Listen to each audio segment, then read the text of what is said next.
is on demand. A major event covered on Sky News can be followed up on Active with continued live video and detailed reporting not available on the rapidly changing core service. Around 100 will close their surgeries or refuse to.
Off in London's West End.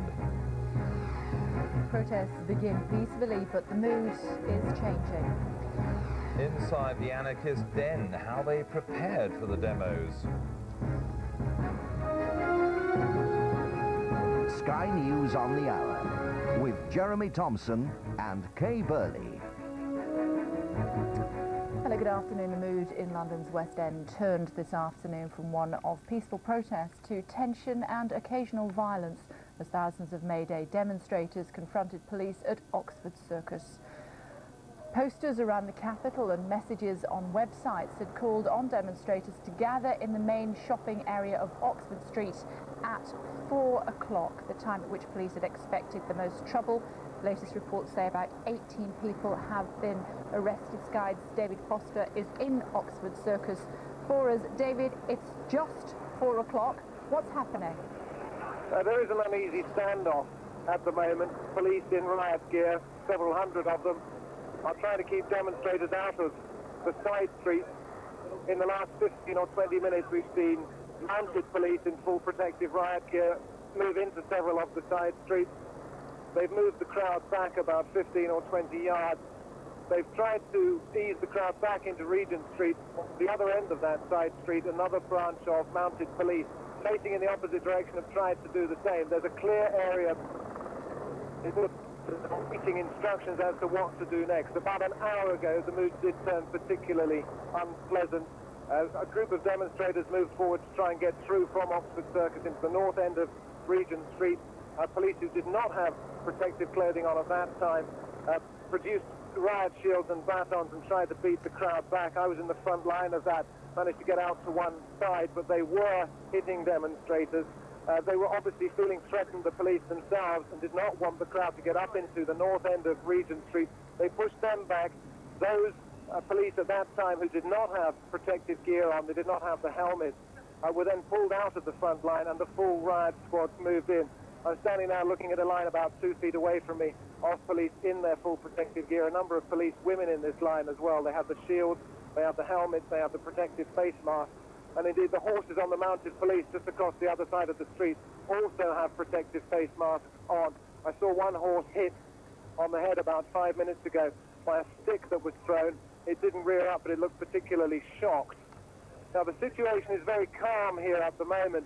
It's impossible to say what the police are planning to do next, or indeed what the demonstrators themselves are planning to do next. But there are several thousand people here. As you say, this was the time at which they had agreed to meet, but they arrived here a great deal earlier than many of the police had felt they would. That was perhaps down to the fact that it was raining. I'm sorry, I'm just getting moved back by a gentleman with a riot shield for getting a little bit too close. They have arrived here in their numbers. It's impossible to get through the lines to find out how far down Oxford Street the riot police actually go and the demonstrators go, but we're waiting here at the moment to see exactly what happens next. It is quiet at the moment. David, we are looking at the pictures from our cameras around and about Oxford Circus as we speak to you. We've been monitoring, obviously, what you've been saying throughout the afternoon. As you said, the mood was almost carnival a little bit earlier on, and then the witching hour of 4 o'clock approached. Okay, can I stop you a moment? Yeah. You may be able to hear this, but the police are making an announcement. I'll wait and see if I can hear what they say, or indeed if you can.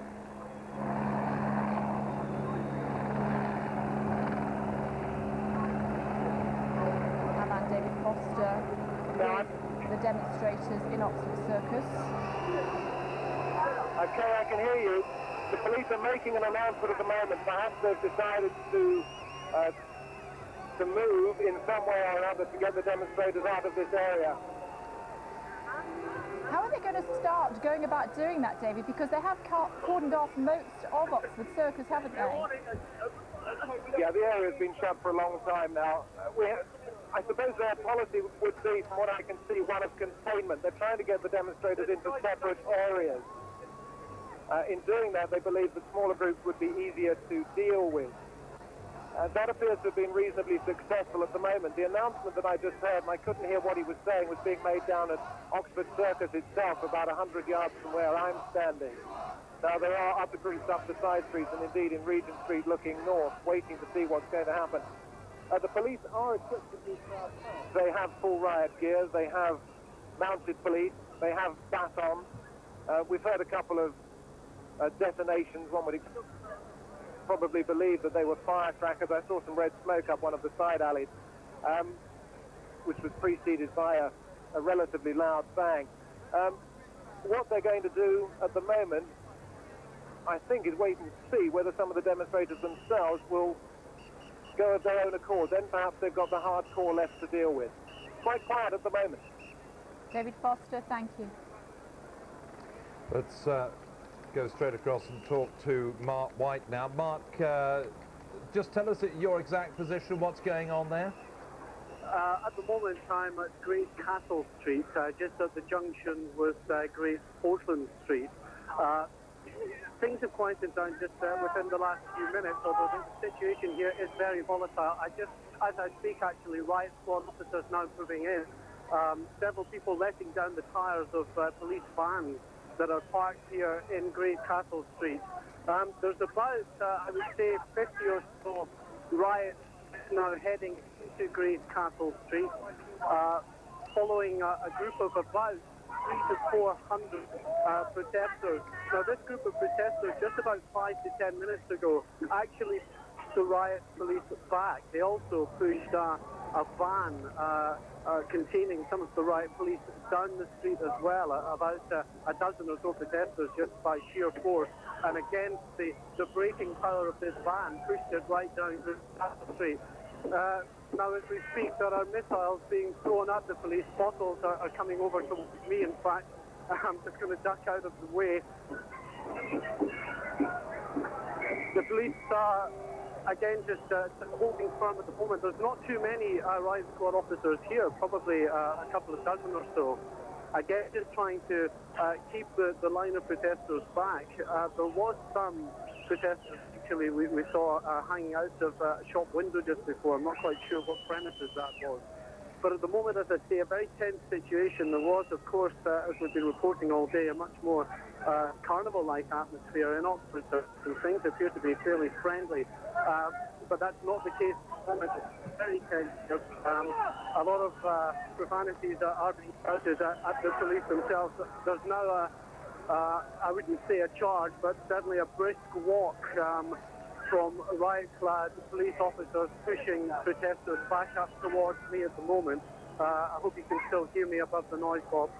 Yep, Jeremy. you're doing fine, Mark. We can hear you well. Sounds very noisy. You talked about missiles. What sort of missiles being thrown? They're throwing bottles of beer. Just looking around, there's a lot of alcohol being consumed here by various demonstrators with cans of lager and with bottles of lager. Now the mounted police have been brought. I can see about a dozen on horseback, just right at the junction of Great Castle Street and Great Portland Street, getting ready to move up and push these protesters forward. Just ahead of them are the riot squad officers on foot, moving everybody forward as well. Mark, And they're just about to push me forward. Mark, we'll let you relocate for a moment, Mark. Mike, thank you. We'll be back to you in a moment. If you're just joining us here on Sky News, hundreds of police officers in full riot gear are trying to contain protesters who've gathered at Oxford Circus. Our man Lawrence Lee, as you can see, is on the ground in nearby Regent Street. Lawrence, bring us up to date.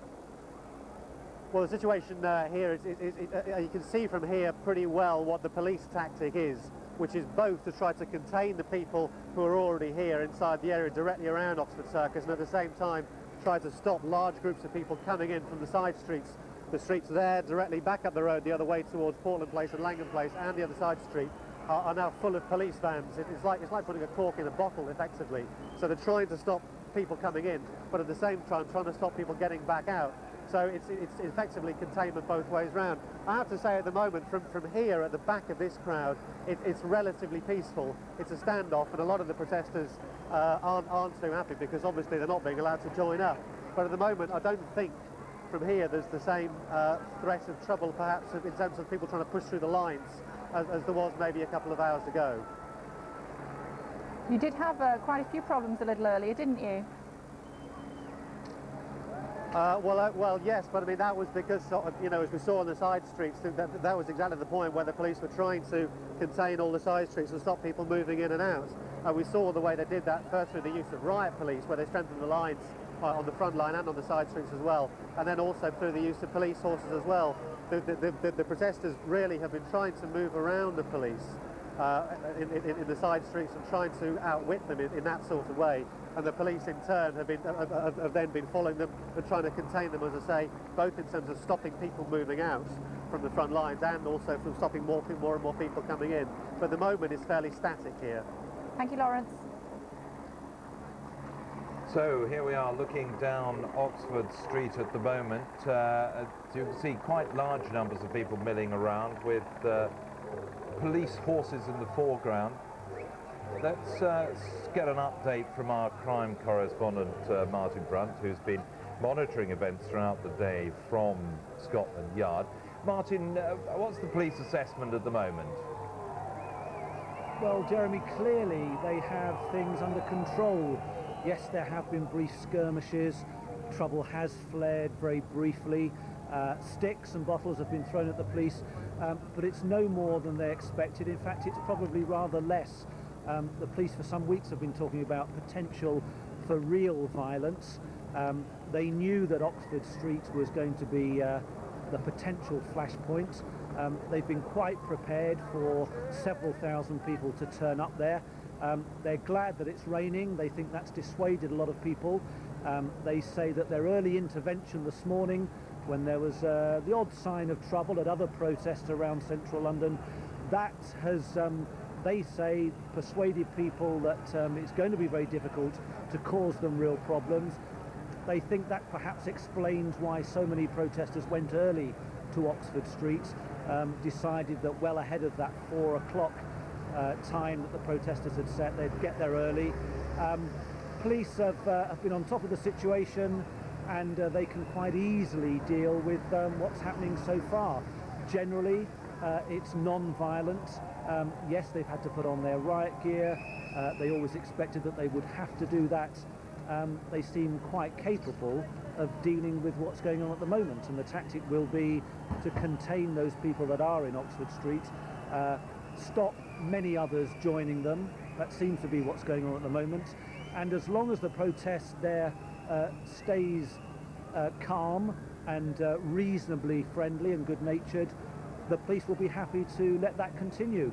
And they may stay there for many hours and just hope that eventually the cold and the rain and the lack of activity will persuade many people to disperse at some stage. But there's no great urgency for the police to move in on the crowd. They know that that would cause problems. Martin, we know that the police have found the anarchist groups, or the globalization groups, as the sort of umbrella term is known as, anti-globalization, have found them quite difficult to infiltrate and to gain intelligence on. Do they think they've really read this situation well? Do they think they really know what's going on? Or do they still suspect that there could be another plan up the sleeves of those on the street, something else to emerge during the course of this day? Well, they've always said that their intelligence isn't as good as they'd like it to have been, and they've made great efforts to talk to the ringleaders that they know about, but, you know, where they've said, come and meet us and talk about what you're planning, those ringleaders and organisers haven't done that. Yes, they are aware of the potential for outbreaks of violence elsewhere, away from Oxford Street. Perhaps the thinking is that this might be a diversionary tactic, that there might be violence elsewhere, but they make the point that they've got officers all over central London. They think they've covered potential flashpoints away from Oxford Street. At the moment, they're confident that they're containing the problem, and if there are going to be outbreaks elsewhere, they think they're close to those potential targets and can deal with it if it happens. The Assistant Commissioner Mike Todd, that we've heard a lot from today, the officer in charge, he's gone up to Oxford Street in the past hour to see for himself, but I saw him when he left the yard just about an hour ago. He said he wasn't unduly concerned. He felt that things were happening much in line as expected, and he was confident that they could cope with any eventuality. I suppose, Martin, one of the most difficult things has been to try and sort in a way the hardcore elements of those who perhaps have been seen at protests like this before in this country and around the world, and those who are more casual protesters, and those who are merely sightseers on the day. Yes, I mean, I think the problem they felt would be you get a hardcore starting trouble, and those bystanders or protesters who perhaps weren't bent on violence might get caught up in it, you know, might be persuaded to join in when things start. The feeling is that the weather has put off a lot of those bystanders, the non-violent protesters, so if the hardcore do start something, perhaps they won't draw in vast numbers of other protesters. That's really where the danger lies. But we can see from those pictures that we're looking at now, those protesters aren't the heavily painted, the masked protesters who seem most likely to cause real violence. Whether those protesters, those hardcore, have gone elsewhere, looking for trouble elsewhere, at this stage we don't know, but police say they are watching all over central London. They say they're deployed not just in Oxford Street but at all other potential targets, so they think they've got everything covered. David Crabtree, our reporter, is in the centre of the day in Regent Street, joining us now. As you can see, David, it was very tense earlier. It quietened it off quite a lot. It got tense again. What's it like now? Well, it does seem to have quietened down a great deal here. The police seem to have boxed off the protest in this Oxford Circus area. The 4 outlets from here have all been closed off. Earlier on, the police were pushing quite hard, pushing people into this area. I think they do think at the moment they have the main ringleaders here in the Oxford Street, Regent Street square here, and they don't seem to be going anywhere. We recently heard about 10 or 15 minutes ago over at Tannoy that the police said that a lot of people in here may be arrested.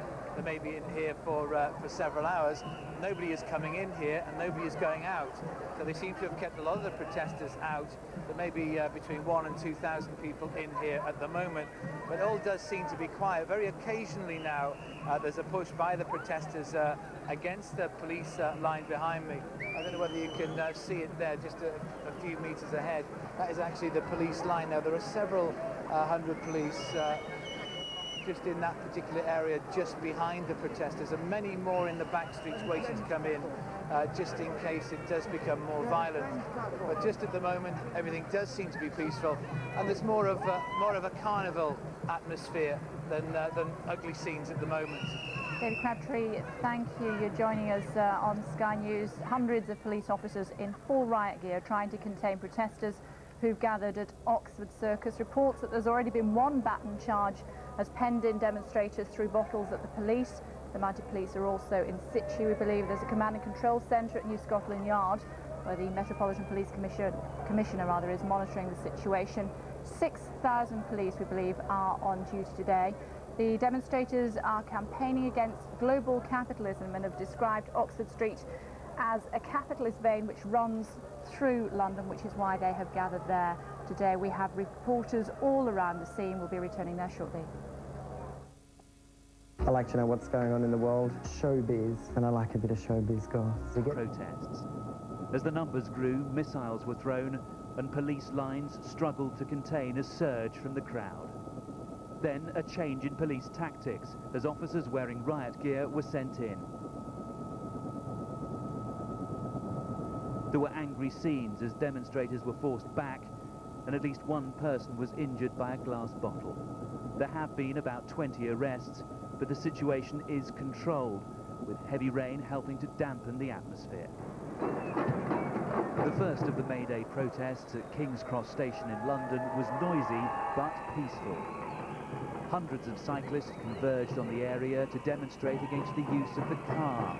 They blocked off the main Euston Road for a while before moving on to another part of the capital. Police showed their strength in numbers as they followed the demonstration from a distance. It all started at Marylebone and Liverpool Street stations as the cyclists set off on a slow ride through the capital streets. Today's anti-capitalist action is using the Monopoly board as its symbol. Demonstrators have been encouraged to pick a square from it as their target. They are a broad coalition campaigning for a variety of causes, from sustainable transport to anti-globalization. The Home Secretary has been visiting those policing the demonstration. He has an uncompromising message for anyone involved in violence today. That our society cannot tolerate it and that it will be dealt with very firmly by the police, as Sir John Stevens, the Commissioner, has made clear, and I hope very much by the courts as well. If things do turn bad today, and they do have to make arrests, it's crucial that they are then backed up by the courts in terms of the sentences that are given. It's no good treating this as some sort of youthful indiscretion. It is very serious to bring fear to the streets of London.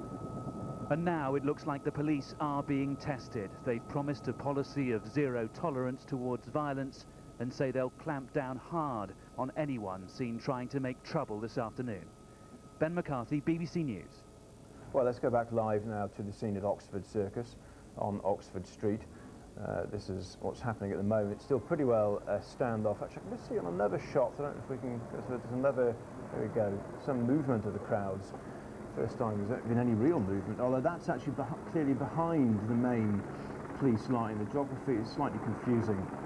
Excuse me. We can see the extent of the police presence there. This is just off Oxford Circus, or in fact the crowd is in Oxford Circus on Oxford Street in central London, and for 2 hours now, in fact 2.5 hours, there has been a standoff really with both sides pretty well just looking at each other, but clearly these people are making some sort of movement, and we shall keep our eyes on this. While we look at it, we can actually speak to a former Metropolitan Police officer about some of the tactics of the planning of this, and possibly even to how this is being handled at the moment. He's Peter Power. He's in our position on top of the BBC's broadcast house, which is in fact from where this camera is also from. Mr. Power, I don't know if you can see what's actually, you can see what's happening at the moment. Do you read anything into any of the movement going on here? Yes, it's rather hard to hear you. As you can hear, the police helicopter and others are above us, but what we are witnessing here are a series of tactics that 2,000 years ago would have been easily understood by people in the Greek or Roman armies. The police are actually playing a bit of a mind game here. They're demonstrating to the rioters that they'll decide who goes and who stays. The police forces are being moved around, perhaps to give the illusion that there are more than they are. But what the police don't want is for this to keep going all night long. At some point, they're going to have to disperse this, and they'll probably go from the outside towards the inside. Well, what do you mean by that? Well, if you have these people corralled in various boxes, as they possibly are, it makes sense to me to disperse the outer ones first, so you're only left with those in the middle. Otherwise, you've got nowhere for the middle ones to go. When do you think that would start happening? I mean, it was clear from the websites of the various groups involved in this, anti-globalisation, anti-capitalism and so on, that 4 p.m. on Oxford Street would be the climax of the day, or the peak of the day, if you like, from their point of view. So, and they've been there for a good 2 to 3 hours. When do you expect the police would break this up? Well, I think that could be fairly soon, because I've noticed standing here looking down that there are more and more police vans coming here. You've seen on television screens that they've definitely had a go. There have been a few arrests, and in a way it's becoming a self-fulfilling prophecy. Everyone's lined up here expecting something to happen, and probably something will happen. But the police will be going extremely great lengths to make quite sure that they didn't precipitate a problem. They only took steps to actually stop a breach of the peace getting worse. But we could be seeing this deteriorating sooner rather than later. Do you think, I hope you can hear me, the din of the helicopters, it's not just a police helicopter, it's probably our own, in fact, Robert Hall's up in one of them, and a couple of other media helicopters there. But do you believe that the police will actually be confident that this is the main demonstration and that it's not a diversion with other events taking place elsewhere in the city? In a way, yes. You have to remember that the main demonstration, as you put it, was actually to cause confusion to the police. The main thrust of this was to outmaneuver the police from the rioters' point of view, so there was never going to be a precise, exact point. The idea was always to try and get the police second-guessing. But, as I said, as you can hear, the evidence would seem to suggest that this is the epicenter, but there are worries. They could be moving around. We don't know whether the underground trains have been stopped. We're not quite sure. Those are the things that be worrying the police. And, of course, rush hour will be happening soon, and you have to be very careful of that. Peter Power, thank you very much, former Metropolitan Police Officer. Again, we can see some sort of movement taking place here outside Oxford Circus. We will leave it for now. We'll we're back in a few minutes, and very much keeping our eye, of course, on events in central London here. You can see the banners there for anti-capitalism. It's also about anti-globalisation and a multitude of other causes, according to the demonstrators. An estimated 3,000 people in central London at the moment demonstrating. Twice as many police. For now, though, the world of business doesn't stop. Let's get some business headlines from Richard Griffiths. Jane, thanks very much indeed. Yes, it's revolving sort of this afternoon. You have one of these receivers. And they are still in London for a particular purpose, and they become a lot more difficult to control later on. The police have got a bit of a dilemma at the moment. Police latest figures from the Command and Control Centre say 5,000 people are penned into Oxford Circus as we speak. Yes. As all of the reasons that you've just given us, what are they going to do? Well, it's a good question, and again, it comes down to a decision that they're going to have to make. If they can't, for legal reasons, keep people there forever, but there's good operational reasons they can't keep them forever as well. Frustration mounts. These people presumably are penned in, haven't got access to alcohol and so on, but the pressure mounts on both sides, on the police and the demonstrators, and it only takes 1 or 2 minor incidents, and we could have a serious disorder situation. Several hundred officers in riot gear, mounted police are there as well. Is it Sir John Stevens, the Metropolitan Police Commissioner, who will make the decision? It is supposed to be Gold, who is Commander Messenger, I understand, who's in the Gold control room, but let's be honest here, you've got Assistant Commissioner Todd, who is of course of higher rank. You've also then got the Commissioner, and at the end of the day you have also got Jack Straw and people like this who undoubtedly will at least be wanting to be consulted, shall we say, even though I'm sure they would say it's a police decision. So really it's possibly a mixture of operational, political decisions. Who knows? What we do know is that at some point somebody's going to have to make a decision about what is going to happen to these 5,000 people. You were a riot police officer, you were also in the special branch. We're a long way away here, but how would you interpret what's going on at the moment? Well, the police have, up to now, I'm sure the police will be very happy with the way the situation's turned out. They're monitoring those people moving, are they? They're basically shuffling them in well, that if you direction. look, there's certainly no movement to prevent those people, by the police to prevent those people moving, and presumably that is part of a ordered move. I can't imagine at this stage that the police would have been happy just to have let the demonstrators now take the initiative. The police have kept the initiative all day, and certainly up to now, and if we can see the control is there, and also we can see that there are officers who have been drawn back in again who have not got the right equipment, which again tends to suggest that the police are possibly thinking about, again, because the situation's calming, putting back, taking the riot police out. Well, Charles, let me interrupt you for a second, because our reporter Lawrence Lee is in the middle of all of those demonstrators as we speak. Lawrence, we saw quite a few demonstrators, or indeed pedestrians, moving around behind you. No effort by the police to stop them? Yeah, no, okay, the point is the protesters moved. These people who you can see, this mass of people here, were all at the back of the crowd facing Oxford Circus a short time ago. Now, they peeled off, went up a side street here to try and reassemble, and have since just moved back down en masse across Regent Street and down a side street the other way. There were 3 or 4 police horses down that side street, and they've moved those police horses back. Lawrence Lee, let me interrupt. They've moved the very small police line back. Lawrence, let me interrupt you for a second. We can see this old gentleman standing next to you. Talk to him, ask him why he's there. What's going on? Sorry, forgive me, I'm being asked by our studio to ask you why you're here, sir. Because I'm a revolutionary for 60 years. You're a revolutionary for 60 years? I believe in the town. Smoking pot. So you're in favour of this sort of action, are you? I am. Right. Smoking pot. I've done it all for 60 years. Okay, well there you go. Okay, that's your answer. That's what he's here for. But the fact of the matter is, this is clearly the reason why the police were trying to contain this, is because the crowd is I have to say at the moment, is not necessarily violent. We haven't seen any looting at all. The focus of their aggression is specifically the police, and at the moment not the shops at all. There is no looting here at the moment.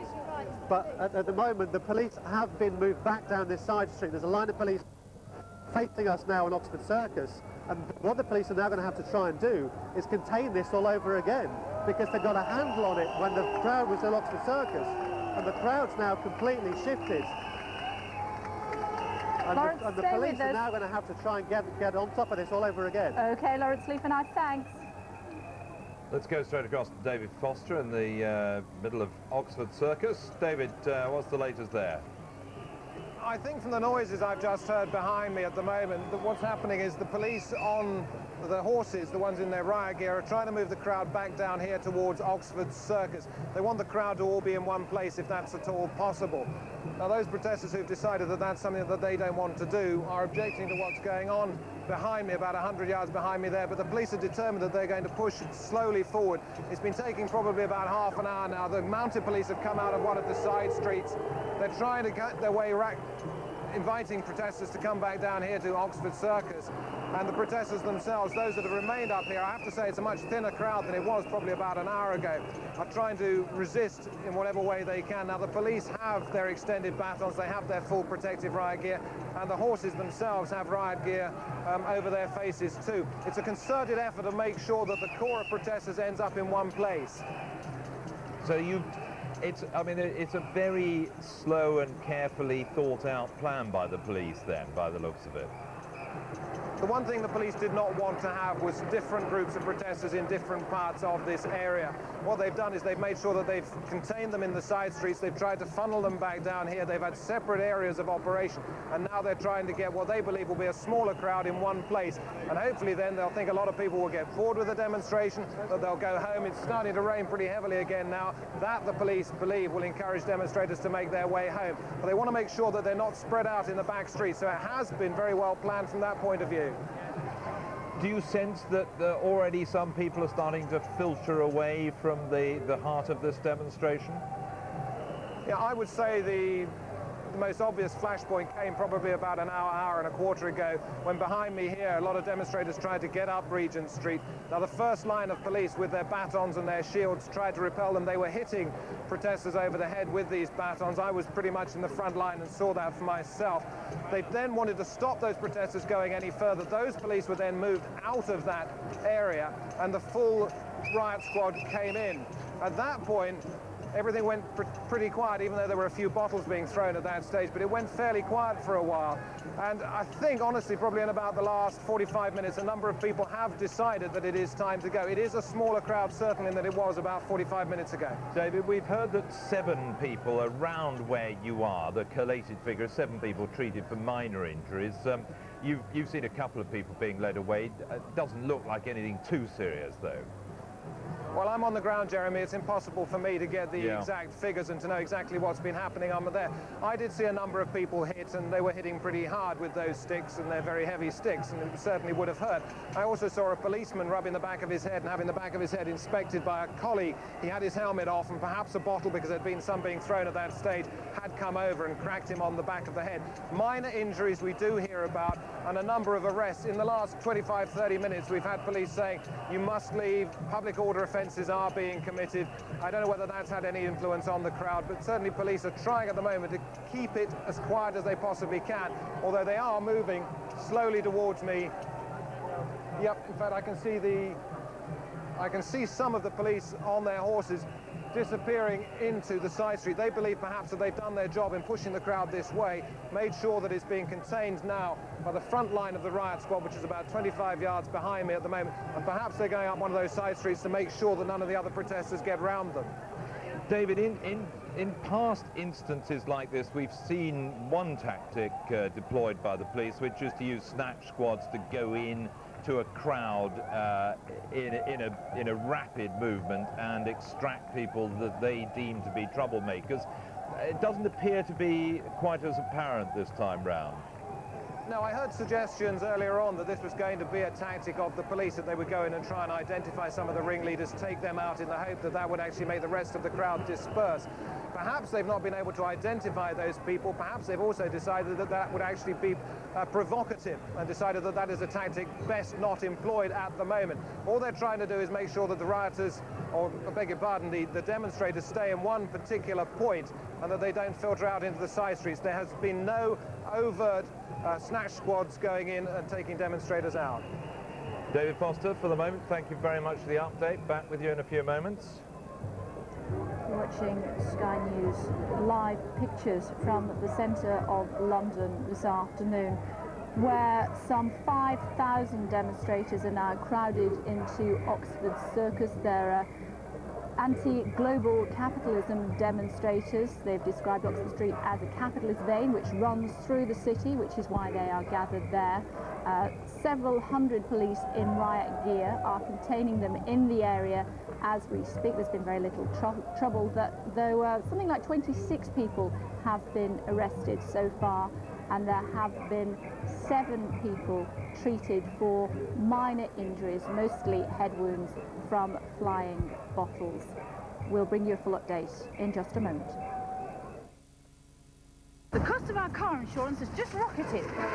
Call People's Choice now on 0800 11 2233. We'll find you a quote in seconds that could save you money. Abe, Hi, Tiger. look, I can't come out tonight. This torrential rain here. Right, it has just in the last minute started absolutely pouring, which quite rightly, yes, the police will welcome. I can see a line of police walking back down Regent Street towards me now, and a line of police right in the thick of it, which I think is on your screens at the moment. And it does seem that the police have broken up this crowd into 2 or 3 different groups, which is going to make it easier for them to manage. They will try and push them out of the centre. They'll try and get them cleared before we start to see darkness fall, because that's when it becomes much more difficult for the police to manage clearly. Interesting, Geeta, that Steve Kingston, who's at the control centre at New Scotland Yard, says that they're now estimated that in fact there are 5,000 protesters. That's quite a jump from 3,000. Indeed, and it was interesting that this morning when we started, it looked like the numbers were actually going to be much smaller than expected. Police said yesterday that they thought up to 5,000, and if that's what they're estimating now, then obviously their intelligence perhaps has been fairly accurate. And 4 o'clock this afternoon was always going to be the peak. Oxford Circus was always going to peak, according to the Mayday monopoly protesters. They always said this was going to be the focal point of their activity. You can see there people really braving the weather. One way of putting it.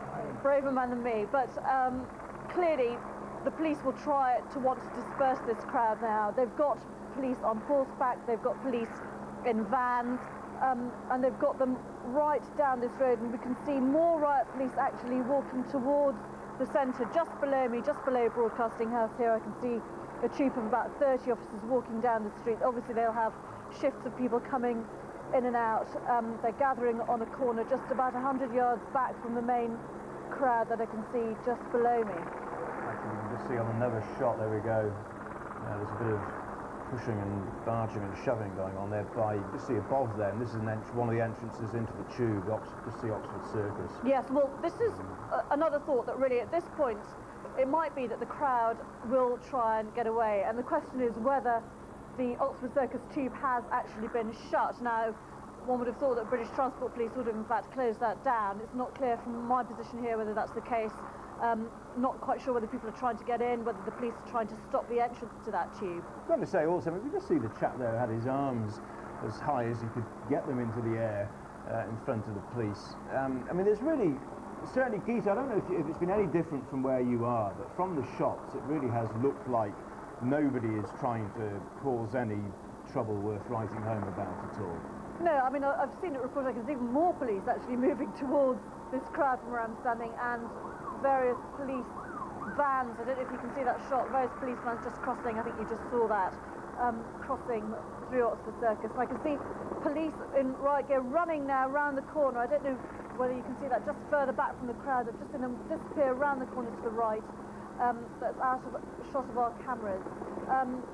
But no, there doesn't seem to have been anything that we've seen that indicates any great escalation, although there's been reports of bottles and bricks being thrown, and certainly it does seem at the moment that there are police vans and riot police heading down in one particular direction down Oxford Circus, but I'm afraid impossible for me to see right now what's going on. But there's bound to be scuffles going on, I suppose, with smaller groups within the crowd. Is there much noise, Geeta? I mean, our microphones are a bit of a distance from this now, but we could see some sort of waving of fists in the air, presumably some sort of chanting, or is everybody just looking at each other, the two sides looking at each other?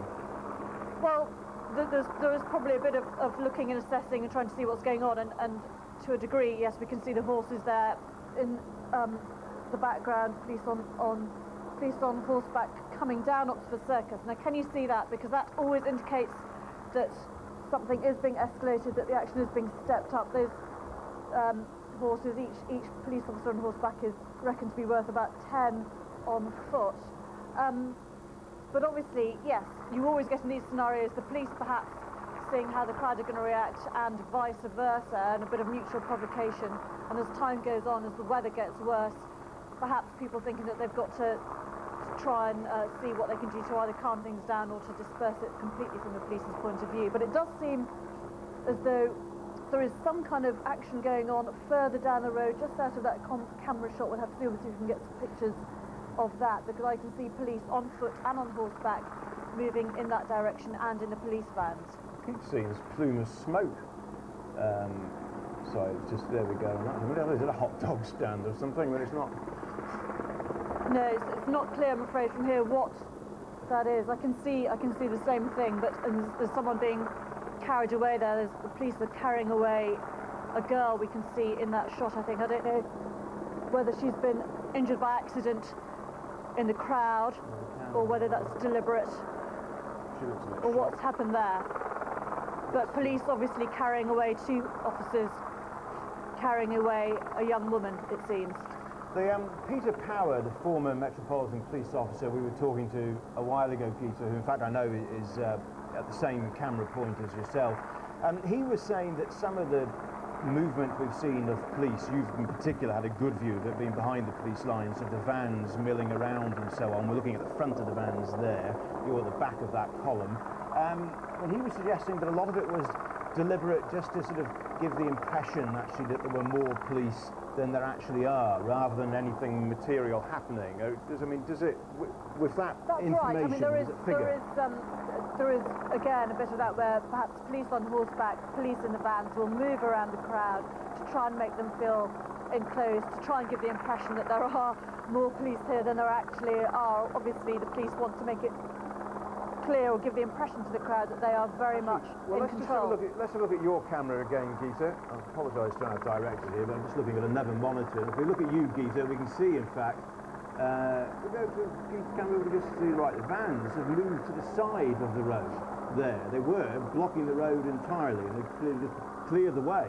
That's right, and that was why I was suggesting that possibly that might be because they wanted to try and disperse the crowd and move the crowd down the road towards me onto the right of that picture that you can see, because the police, quite, as you say, have moved to one side of the road. Now, it doesn't seem that that's happened at all. It seems that the crowd have actually moved to the right of the picture, going east as you look at that shot there. But I'm afraid I can't tell you what's going on down there. I can't quite see, but I have seen some of the police who've gone in that direction seem to be coming back, and now I can just see them going back down to the east. Very difficult to tell, I'm afraid, from here exactly what's going on, although I suppose one presumes that it's nothing too serious, otherwise we'd see even more officers disappearing in the same direction. But Gita, the crowd in some areas there, just the previous shot to this one that we saw, does definitely look considerably thinner than it did even let's say 20 minutes ago. It looks thinner, certainly. It's not clear whether they have disappeared totally or whether they've simply moved to a new location. Certainly, police had broken up this group from one central mass in the centre of Oxford Circus to 2 or 3 different groups, and that is something that they will have wanted to do because it makes it easier to try and control a smaller crowd, to try and disperse them, to try and get people away from this area. And obviously we can see a lot of smoke in the distance. Now, whether that's as a result of things being thrown or fires being lit, it's not clear again from this particular vantage point. Right, Peter, thank you very much for that. So we can see the two crowds, two sides if you like, the crowd, the demonstrators and the police, still in a sort of a standoff, fairly easygoing standoff by the looks of it, and the umbrellas needed because of quite heavy rain, which is very much in the police's favour here. We will keep you informed of events there as we move into the rush hour. Of course, one of the reasons police want to try and disperse that crowd. And that's live coverage from central London at the moment on these Mayday protests. If you are waiting for some sports news, we will, of course, bring you some as well, because the rest of the world continues. But for now, it's 4:45, and let's just get a reminder of the news headlines. A standoff in central London. We are live as police hold Mayday protesters back. Oxford Circus has been sealed off for several hours and exit roads blocked by police vans. And in other news, another Conservative MP has made an apology over race. Jane says we will be back to Oxford Street shortly, but Nigel Gainsborough here with all of the sport. Nigel. Yes, some trouble in central London, but also in northwest London, because news is coming in that the redevelopment of Wembley as the English National Stadium is close to collapse. The Football Association have admitted are still being contained, something like 5,000 in 3 different groups. But at this stage, the police don't intend in the foreseeable future to let them away from Oxford Circus. Their worry is that if they were to let people disperse in large numbers, many of them might go charging down Oxford Street, Regent Street, and attacking some of the premises that they threaten to do. Martin, monitoring the situation, this situation that's developing very closely for us in the studio is Charles Shoebridge. Charles, these riot officers went in to protect their colleagues who were in normal police clothes. It looks as though they've taken them towards John Lewis and perhaps into the store and safety. It did look very tense. Does it look a little more in control now? They were walking backwards at one stage. Yes, I think, I mean, we may be wrong. Maybe this was part of some careful plan, but to be honest, it looked like what would be called a temporary loss of control there, but certainly control would appear to have been restored at this point. The problem is that if you get officers surrounded by a crowd and the crowd is intent on doing harm, it makes not a very good situation for the officers, and I think we could probably see that they felt uncomfortable from the way they were behaving. But can we assume by the way the crowd behaved that they did not have violence in mind? I think it's fair to say that certain elements did, and did have that in mind, although we're talking about individuals rather than the intent of the crowd as a whole. And I think the police were responding to individuals' threats on individual officers, and this is a situation that happens when you haven't got the support of your colleagues, as happened there, albeit very momentarily. The situation now is that you can see the police have the control of the situation, and they also have the mutual support of each other, and so therefore they won't feel quite so vulnerable and threatened. But this is illustrating very graphically the phrase that's often overused, but we should use in this situation a very thin blue line. It is a very thin blue line, and it's also, as you can see, it looks like it's being sort of infiltrated. It looks like it's almost like a porous blue line, if you like, because people seem to be getting through. We've got ring of blue there, if you like, that isn't entirely watertight. And again, one of the key issues is that the police don't want to have to face people from two sides, and so they really need to have a solid sort of support. And it does seem to be working at this stage, but as you say, earlier on in the day, we certainly had, at every stage, officers 3 deep in good mutual support, but that certainly isn't the case now, and you've got to start asking why that is. One possible reason is because the protesters have been allowed to spread over a greater geographical area. Bear with us a second, Charles. Some breaking news just reaching us, which has got nothing to do with the Mayday demonstrations today, but has a great deal to do with London and Britain at large, and that is that the Football Association has just announced that it's been unable to find funding for the new Wembley National Stadium. A ministerial group is now to appoint an outsider to find ways of taking the project forward, and that's an announcement that's reached us in the last. In Sydney, there were scuffles as demonstrators blockaded the stock market. They linked arms and resisted police in an attempt to shut down what they regard as a symbol of capitalism. Kevin Dunn, ITN. And to find where anti-capitalist protests have fled around the world, turn to ITN's interactive services on digital cable and the internet. And news just in, it's just been announced that the Football Association has been unable to find funding for rebuilding the Wembley National Stadium. Downing Street says a ministerial group is to appoint an outsider to find ways of taking the project forward. The American tycoon who paid $20 million to visit the International Space Station says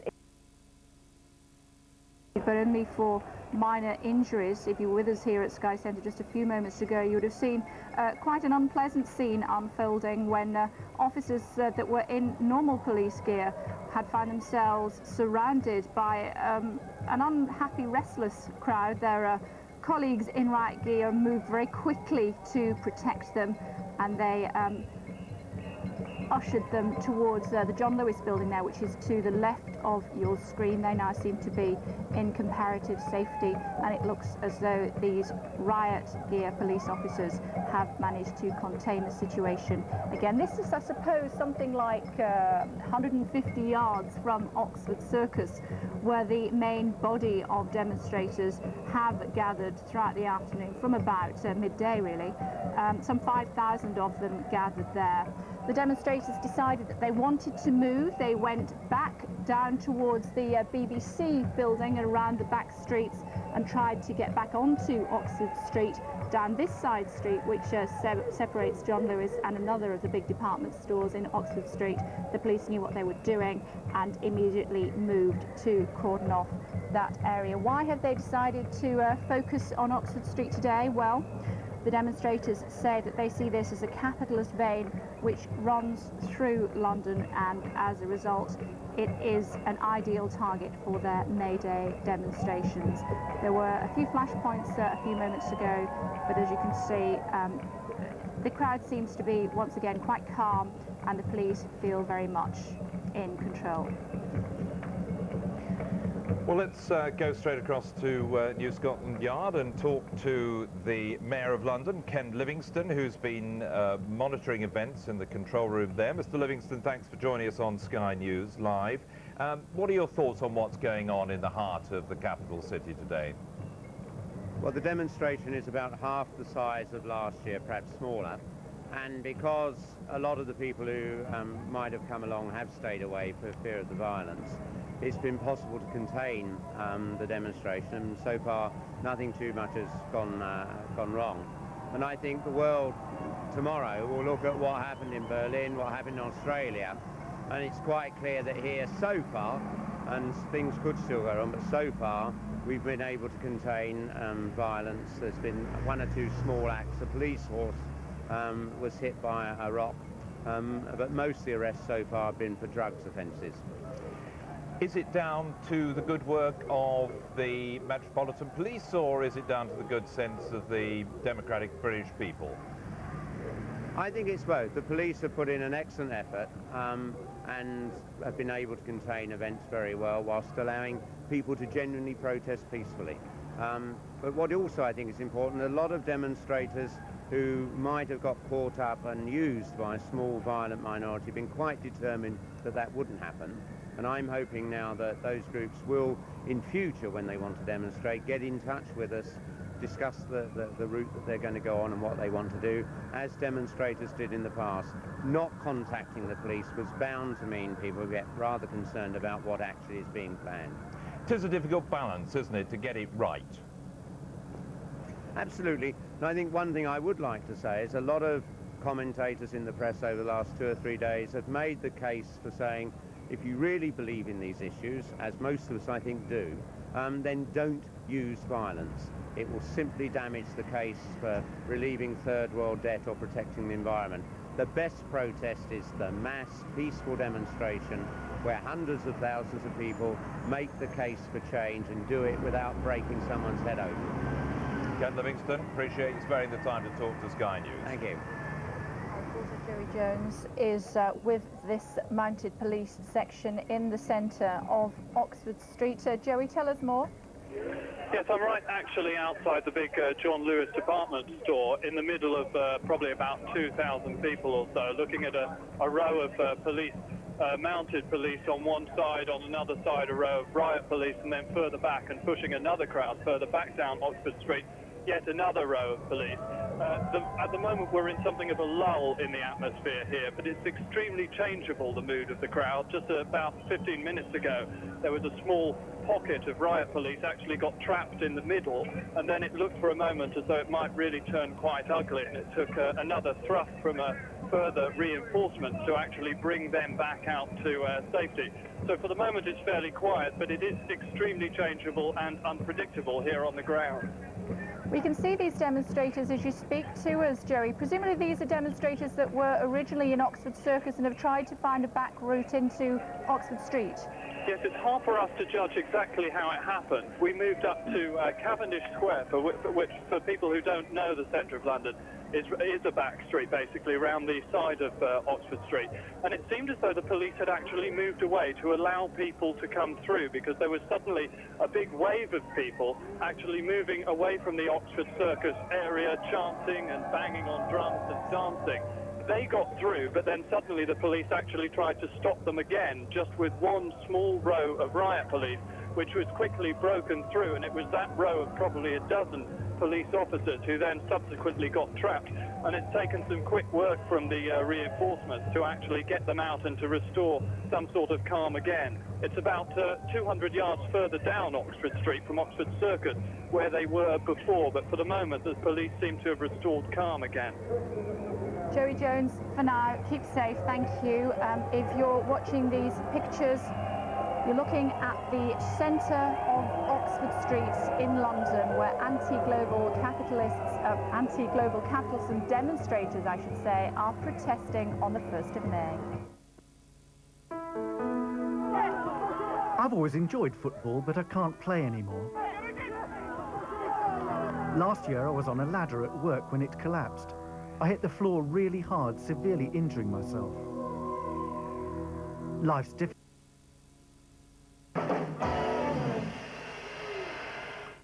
Well, that is all for World Beats Reflections this week. Next week, we are looking forward to an extended edition of the show as Riz Khan takes us on a journey through the music of South Asia with a visit to India and Pakistan. I am Brooke Alexander, leaving you with a sneak preview of Indian Spice.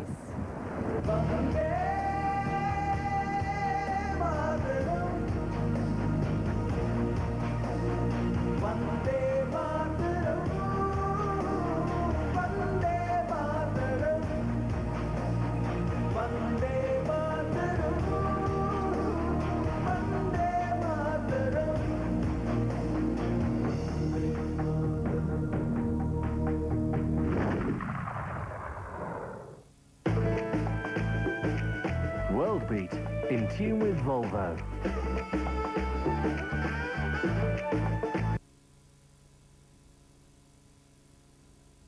Chris, well, it looks as though everything for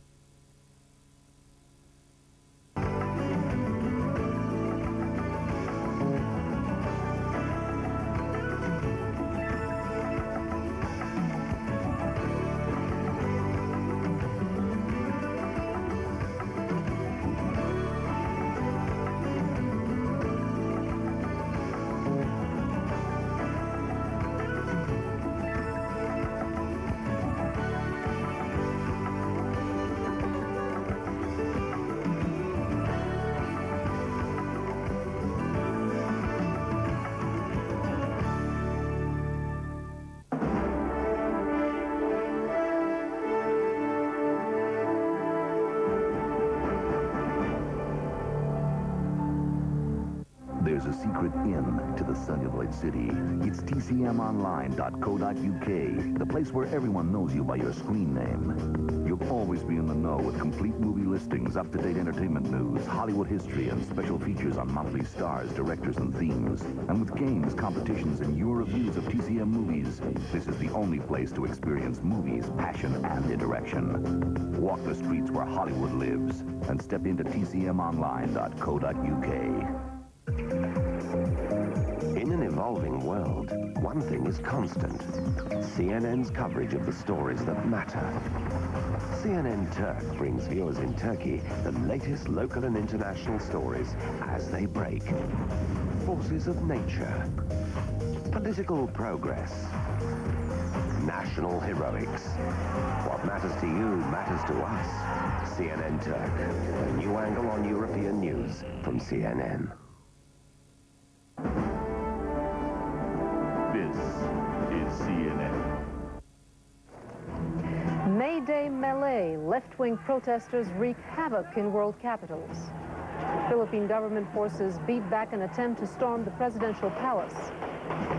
And killing in retaliation hamper efforts to reach a ceasefire in the Middle East.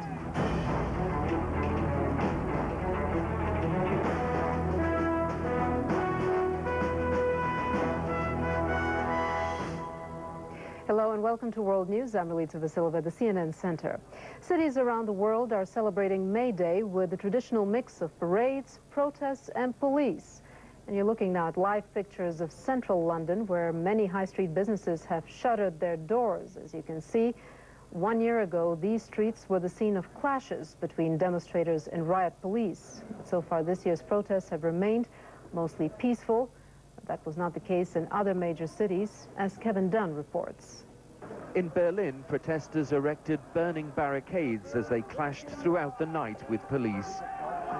A record 9,000 officers were deployed in what is becoming a ritual Mayday confrontation between left-wing and anarchist demonstrators and the authorities. Water cannon were used to douse the fires and disperse the demonstrators, who have threatened to return to the streets of the German capital later today. There were similar scenes in Amsterdam, where police also deployed in strength to break up demonstrations using smoke bombs and tear gas, which drifted over the city's canals. The police showed little tolerance for those who refused to go home. And undercover snatch squads targeted troublemakers who damaged shops and banks.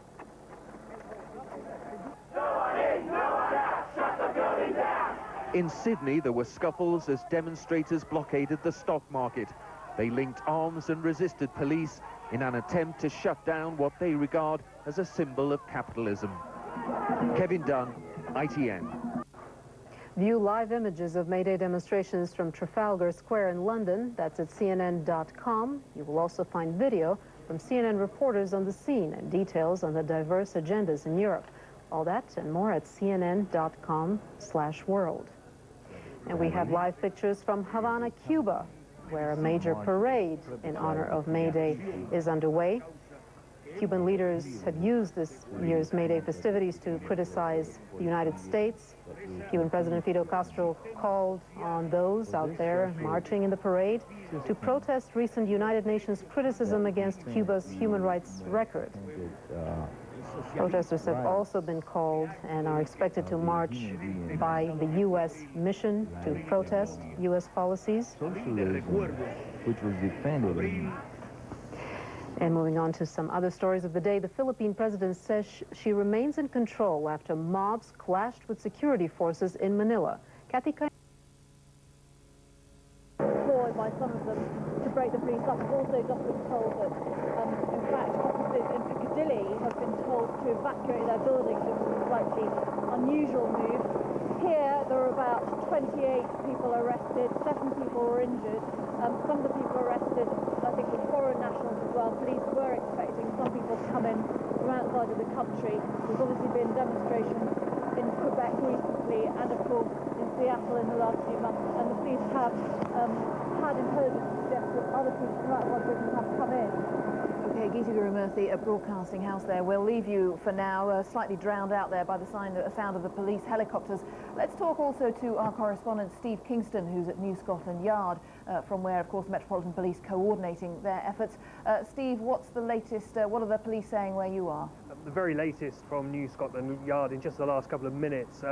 The demonstrators, and they estimate their number to be about 5,000 still in and around Oxford Circus, have been separated out into 4 separate groups by the police, and they're not really saying at this stage, Scotland Yard, whether they want to get these people into one group or to keep them apart. All they're saying is that they want to facilitate easy dispersal from that area. But one other thing that they're saying that is new just in the last couple of minutes, a group of around 500 protesters, they say, is making its way to Marble Arch, down at the west end of Oxford Street. For people who know that geography, that may or may not be significant, it may or may not be related to or separate and perhaps diversionary from that main protest. But that's what they're saying, 5,000 people in that area, 500 making their way to Marble Arch.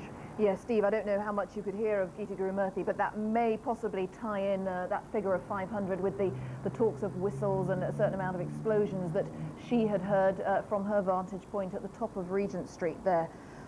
What's incredible about this as well is that perhaps the number of arrests far fewer than one might have expected at this point. With, if it's true, 5,000 people in one place, just 29 arrests in total. That's the official figure from New Scotland Yard here. It may be slightly off the pace, but 29 arrests, mostly for minor public order offences, possession of drugs, possession of offensive weapons. And the other thing that the police are saying at this stage is that they're very pleased to see that shop windows haven't been smashed. Remember, there was all this talk on the Monopoly Mayday website of a so-called sale of the century, where people potentially would help themselves to what was in the shop windows along some of the bigger international stores on Oxford Street.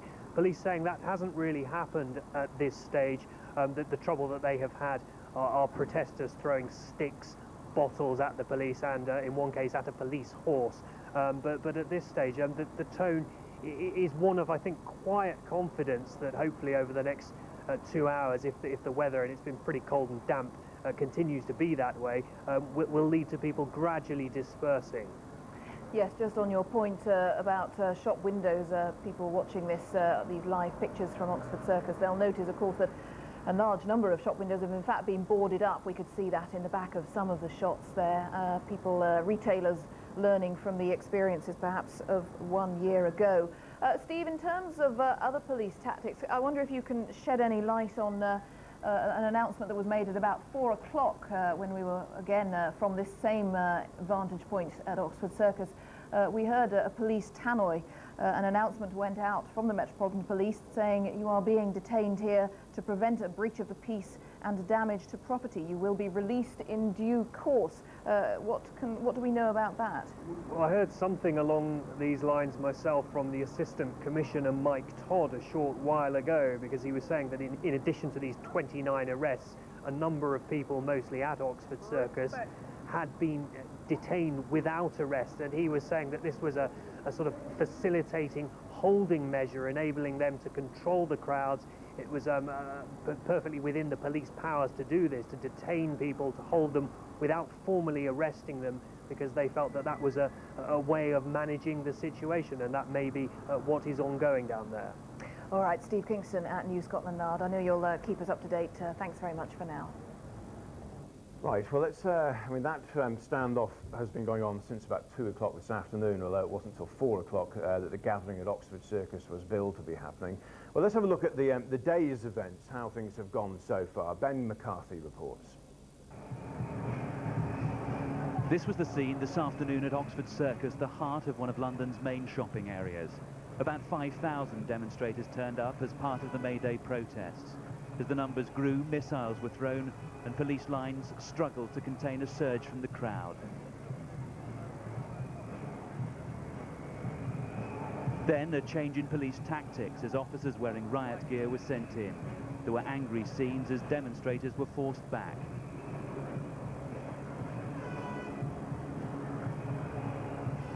There were a few minor injuries on both sides as protesters and police were hit by missiles. There have been over 20 arrests, Some have been for drugs offences. The police say they have the situation under control. But even the heavy rain showers throughout the afternoon have failed to dampen the spirits of the anti-capitalist protesters, who are determined to take as long as they like to make their point. It is a standoff situation now. Police will have to decide how they're going to disperse the crowd, which is congregated in 3 separate areas around Oxford Circus. The demonstration may be contained for the moment, but a conclusion to this day of direct action looks a little way off yet. Ben McCarthy, BBC News. Well, that's events in London so far. Let's just take another quick look. The shot from some of our cameras again at Oxford Circus. 5,000 protesters gathered there. Relatively peaceful, though, as you can see from that, particularly from that shot there. You can get a sense of the scale, and you can see that row, 2 rows, as you can see there towards the bottom of your picture, of riot police. But fairly stationary. Doesn't appear to be a huge amount of activity. And then the vast crowd, the sea of people behind them there. You get another sense of that there as well. Well, that's the situation right now in the centre of London. But of course, Mayday demonstrators have taken their message of anti-capitalism to other parts of the UK today as well. There have been gatherings in Swansea, Glasgow and Birmingham. The crowds were relatively small, and the police forces that have overseen the protests have had little trouble to deal with.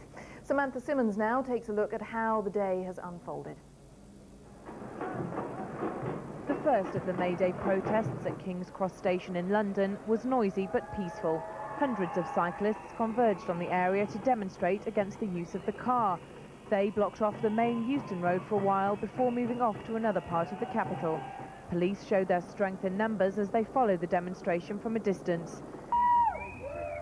It all started at Marylebone and Liverpool Street stations as the cyclists set off on a slow ride through the capital's streets. Today's anti-capitalist action is using the Monopoly board as its symbol. Demonstrators have been encouraged to pick famous landmarks from it as their target. They are a broad coalition campaigning for a variety of causes, from sustainable transport to anti-globalisation. The day has been marked by a series of demonstrations across the country. Around 400 anti-capitalist protesters brought a mainly carnival atmosphere to the centre of Glasgow. The demonstration was peaceful and no arrests were made. In Birmingham, the turnout was relatively low, with a peak of around 30 protesters who were clearly outnumbered by the police. They were literally read the riot act. Listen to me, you all have an area where you can lawfully protest. We're quite willing to take you up there. What we will not tolerate is the highway being obstructed. Up to 10 were arrested in what they have complained were heavy-handed tactics. The right to protest! The right being denied us! Only a handful of demonstrators turned up in Swansea's Castle Square, where they marked their protest with a giant game of Monopoly. All the demonstrations have seen a heavy police presence and a promise of zero tolerance towards violence. Earlier, the Home Secretary visited Scotland Yard, where London's police operation is based. He had an uncompromising message for anyone planning violence. That our society cannot tolerate it, and that it will be dealt with very firmly by the police, as Sir John Stevens, the Commissioner, has made clear, and I hope very much by the courts as well. Most of the Mayday protests have now come to a peaceful end, but in London, around 6,000 police will remain on high alert throughout the evening. Samantha Simmons, BBC News. Well, as Samantha was suggesting there, the main event which is still happening is the one at Oxford Circus on Oxford Street, the main shopping street, of course, in London. Let's have a look at the scene. It hasn't changed much at all, really. In fact, over the last 3 hours, this was billed to start at 4 o'clock here in Oxford Street. We're looking at Oxford Street from the side, just at Oxford Circus.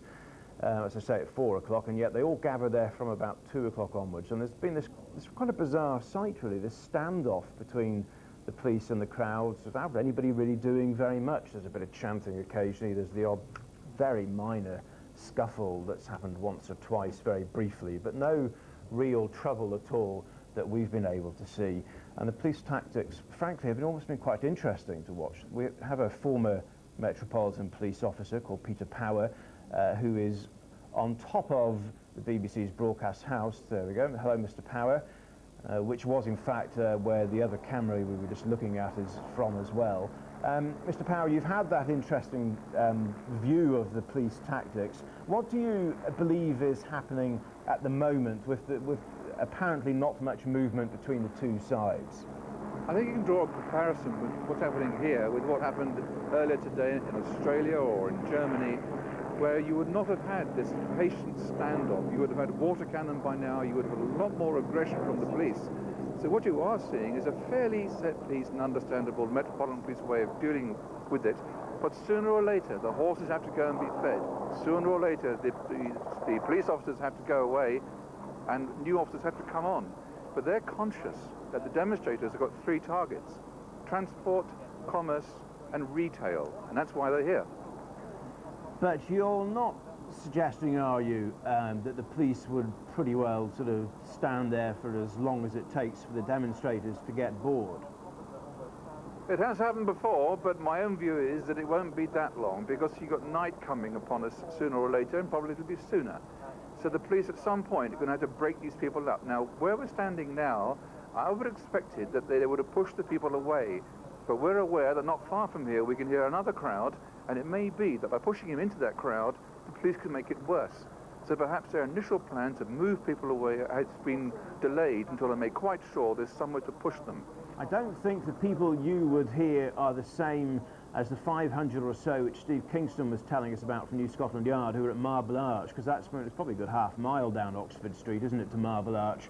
I think you had some concern there were more people in the Regent Park area, which is front of you behind the main camera shot there. So is there, I mean, the great fear which the police had earlier on today, indeed for weeks, is that this main event, which everybody's known about because it was advertised on all the websites, was actually being set up and deliberately made so public to act as a diversion for other events. Do you feel, from the way the police are behaving, that, and we'll be speaking to them actually shortly, but that is possibly what they are thinking? Yes, because there are two parts to that. What is the main event may not be this, and you're quite right. And for all I know, tomorrow morning, hundreds of companies will be turning on hundreds of computers and getting hundreds of viruses. And that could have been the real attack. From the police point of view, operationally today, they would have structured themselves into a gold, silver and bronze situation to deal with this. But there still could be a lot of residual issues. I've heard recently that some offices near Piccadilly have had to be evacuated. Now, we don't know why, but if there is going to be an invasion of a building, and if people like this do penetrate, they can leave such a mess that it could take a whole week to get back in there, and the police will be very keen not to allow that to happen. Very briefly, as a former Met officer, what's your best assessment on when the police might break this up, assuming they do? I would hazard a guess that within an hour or so, they'd want to move it along, but they're not going to move people away from this until they know that A, the demonstrators are getting a little bit bored, and B, they can push them somewhere that's reasonably safe. Okay, they've been there over 3 hours now. Mr. Power, thank you very much indeed. The time has just gone 5:15. Let's just remind you of today's main headlines. The standoff between Mayday protesters and police continues in central London. Well, there is a large police presence. Around 30 arrests in total have been made. And in other news, another Conservative MP has made an apology over race. Right, more on the standoff at Oxford Circus shortly, but first the sport headlines from Nigel Gainsborough. Yeah, there's trouble in northwest London as well, because the redevelopment of Wembley as the national stadium for England is close to collapse. The Football Association has effectively pulled out of the project and gone cap in hand to the government to bail them out. The FA say they can no longer act as the sole sponsor of the scheme, and they claim sporting bodies and banks are not prepared to take the risks associated with the project. And the Football League disciplinary panel have stuck by their recommendation to deduct 9 points from the third division leaders Chesterfield. It's now up to those in charge of the Football League to ratify the decision. And John Higgins is 4-3 up against Ken Doherty in this afternoon's quarterfinals of the World Snooker Championship at the Crucible. Those are the headlines. We'll be back after 5:30. Nigel, thank you very much indeed. 18 minutes past 5, and let's just go back now to Oxford Circus in central London, show you the scene again there. You may think indeed that doesn't look particularly different from the shot we've been seeing for the last, certainly the last hour or so. In that particular part, this particular angle that we're looking at here, which is right around Oxford Circus, around the tube station area, for anyone who knows the region, Still, we are still talking about a standoff, several rows of riot police and thousands of protesters. We don't know for sure how many police officers, but relatively peaceful, a small number of scuffles, as we've been saying. Only 26 arrests, though, throughout the day in central London, and most of those, we understand, for drugs offences. That's the scene there live at Oxford Circus. We can go to Westminster to talk to the Conservatives' London spokesman, Bernard Jenkin.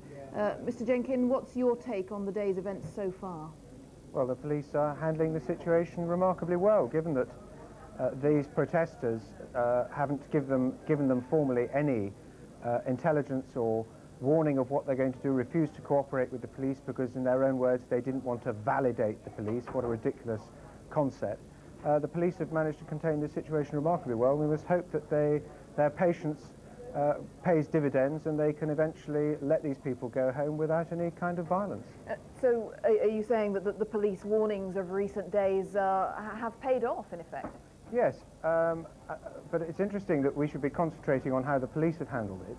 I mean, today is the day when we should be actually asking ourselves, who are these people and what right have they got to bring London to a standstill like this?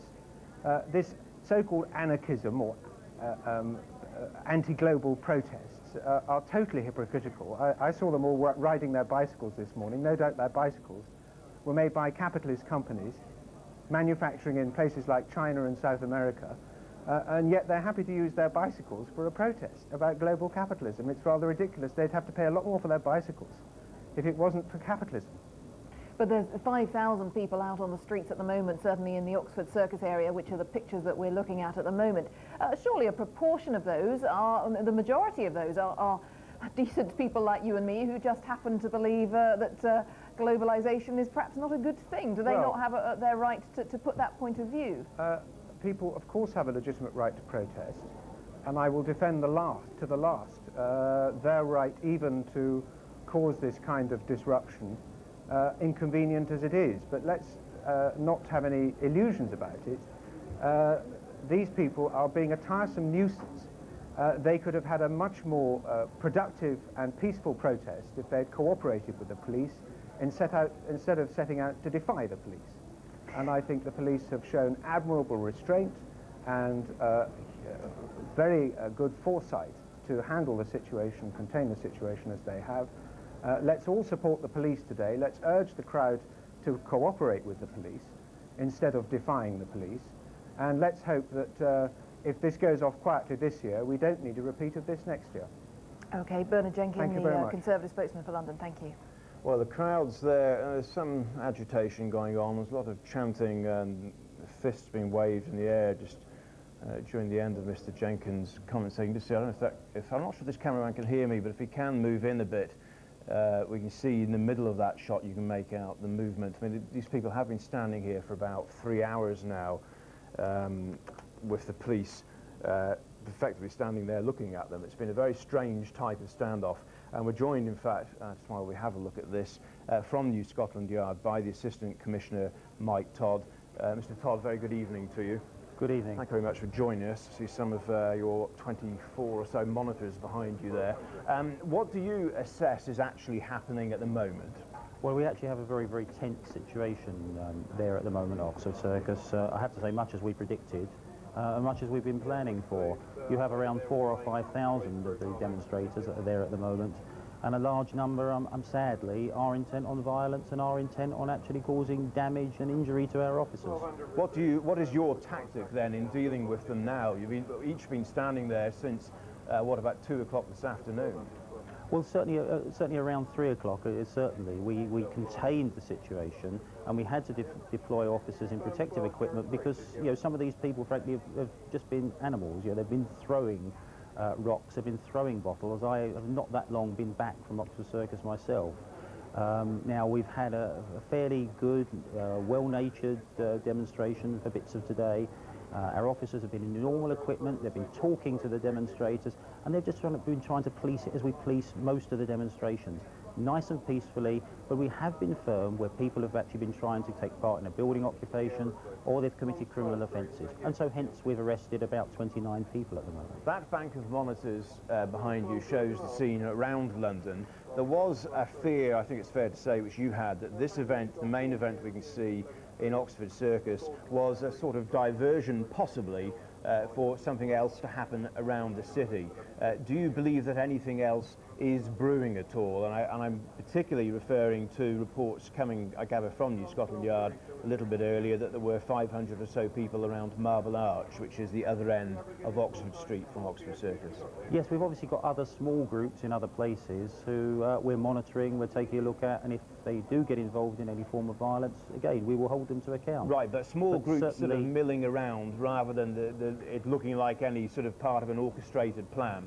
No, it seriously does look like the main group that we're concerned with, and the main problem that we have at the moment is in Oxford Circus, and that does cause me concern, because if people are throwing rocks, if they're throwing bottles, they're intent on injuring people, and I'm not prepared to put up with that. And I have to put to you, of course, the criticism which has been made of the police, the Met Police, in the build-up to this. Of course, you're well familiar with it. The accusations that you had overhyped the event, and that for example, talk of people carrying samurai swords and the like.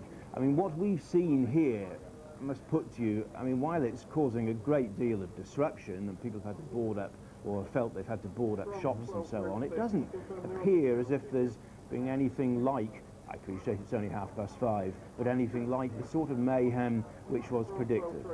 Certainly I haven't spoken about samurai swords or anything like that. What I was talking about was people intent on committing acts of violence and acts of criminality, causing damage. That's exactly what we've got there.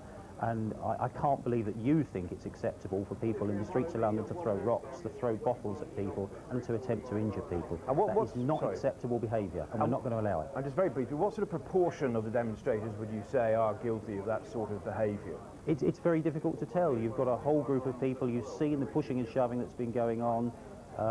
If people are quite peaceful, we'll just stand there and actually don't get involved. And people had lots of opportunity to leave before the rocks and bottles started being thrown. OK, Assistant Commissioner Todd, thank you very much indeed for joining us. Thank you. Well, on related themes, let's catch up with some business news with Richard Griffiths. Jane, thanks very much indeed. Good evening to you. The cost to business of today's protest, together with a tube strike planned for later in the week, is expected to be as much as £10 million. The London Chambers of Commerce says the underground stoppage accounts for the majority of that figure, but the Mayday protests have also resulted in some shops shutting completely for the day. And in other business news this evening, BT looks close to cutting its huge burden of debt after confirming that it's in talks to sell investments in Japan and Spain to Vodafone. The deal would see BT sell its 20% stake in Japan Telecom and its smaller holding in the Spanish mobile phone company Airtel. It's thought the sale would bring in about £3 billion. News helped BT's share price. This is how the index overall of our leading shares closed the day. Not too well, down by 39 points at 59.28. Not helped, incidentally, by that fairly positive performance over on Wall Street at the moment. The Dow up by 61, but tech shares there are continuing to suffer. I'll have a full round of business for you at 1:15. See you then. Back to you two. Thank you, Richard. Let's take a quick look at the weather with Peter Cockcroft. Thanks very much. Well, it's been a rather wet afternoon in London. Weather further south, as you can see here. Some very bright colours showing up on the radar. Now, the really bright colours, the little flecks of red and orange you may have seen, well, they're suggesting rainfall rates of the order of 12 millimetres, or about half an inch of rain an hour. That's pretty wet weather for this neck of the woods, and you can see how a lot of those echoes were blown down to the southwest. The reason they moved so quickly, the winds were fairly strong, as you can see here. We've had gusts of wind down in Devon of Cornwall, around about 45 miles an hour. Right the way along the channel, we've been looking at gusts of around 40 miles an hour, and even inland, right the way onto Salisbury Plain, or at least a dip in Salisbury Plain, I should say. Salisbury and Wiltshire recording gusts of wind up around about 30 miles an hour, and there's more of this wet and windy weather to come across southern England this evening. The combination of the heavy rain and those strong gusty winds making for some pretty tricky travel conditions, certainly some fairly dangerous driving conditions out there. Mind you, it's not wet and windy everywhere. Winds ease as you head northwards, and you come out from underneath the cloud that's been giving the rain up through the North Midlands into Derbyshire. And then much of northern England enjoying a fine end to the day. It's been quite warm in this part of the UK today. We've had temperatures up around 16 Celsius, 61 degrees Fahrenheit. Somewhat cloudier skies as we head into Northern Ireland, certainly for the northern counties of Northern Ireland. And we've got that sort of contrast across Scotland as well this evening. A lot of sunshine for the central lowlands down towards the borders. But from around about the Grampians northwards there, much more in the way of cloud, perhaps a few spits and spots of rain in the northern part of Lewis, Stornoway, and also up in the Northern Isles, Lerwick could catch the odd spot of rain this evening. Overnight tonight, we keep those clear skies through that central part of the UK, so a little bit of mist and fog, perhaps even a touch of frost. Temperatures very close to freezing in one or two places, whereas where we've got the cloud up to the north and down to the south, well, temperatures hold up fairly well. But it does mean to say that we've got more wet weather to come during Wednesday across southern parts of England, perhaps the showers getting up into the Midlands, and certainly some wetter weather getting into the far north of Scotland. In between, not as much sunshine as today, but perhaps some temperatures around about similar values, 14, 15, 16 Celsius. Thursday, still some showery rain around, even into central areas, but as we head into the bank holiday weekend, this high pressure should bring us some fine and dry weather for a change. And that's the forecast.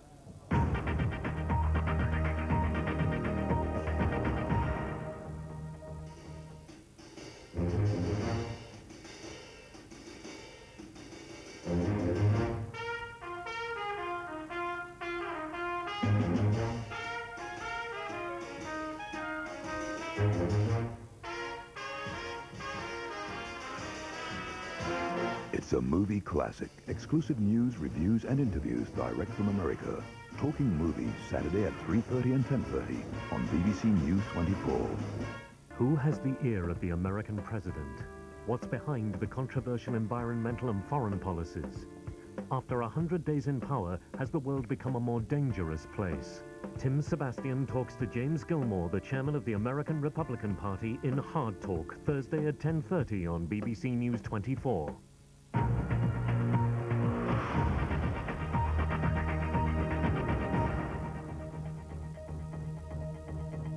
This is BBC News 24 with Chris Eakin and Jane Hill. The time is exactly 5:30. These are today's main news stories. And indeed, we'll take you live to Oxford Circus in central London because the Mayday protests continue. About 5,000 people, New Scotland Yard tell us, are gathered there. As you can see, central London, Oxford Circus, around the vicinity there of Oxford Circus tube station. Something of a standoff ongoing with police, you can see towards the bottom of your screen there in riot gear. Relatively peaceful. Just a reminder that there have only been 29 arrests, I think is the current figure, throughout the day in central London as a result of these protests. The police, certainly for the last hour or so, have been wanting to try and disperse this crowd. Not entirely clear how that's going to happen, although we believe the crowd, numbering, as I say, about 5,000, has been moved into several, 3 or 4 distinct groups. Now, we did have reports in the last half an hour or so that about 500 people, a group of 500, were making their way to Marble Arch, which is at the western end of Oxford Street. That would be about a 10-15 minute walk from Oxford Circus. Reports that they are moving from Oxford Circus then down to Marble Arch. But the bulk of the people, as you can see from that picture there around the tube station area, very much still stuck there at Oxford Circus. Pictures there from a little higher up, those are pictures from Broadcasting House, which is at the north end of Regent Street, which intersects Oxford Street. From that vantage point stands our correspondent Geeta Gurumurthy, who's been following the afternoon's events. Geeta, what's your assessment of the current situation? Well, yes, it has been fairly calm here, and you can see rows of mounted police in the section of, in the centre of Oxford Circus, keeping 2 sections of the crowd split effectively, and certainly the crowd now seems to have dispersed around the city. Various arrests have been made. One section of the crowd went over to John Lewis, the department store. There's been suggestion that also there's been some sort of fracas at a Sainsbury's superstore, and obviously transport, commerce, retail, these are the 3 main targets of these protesters.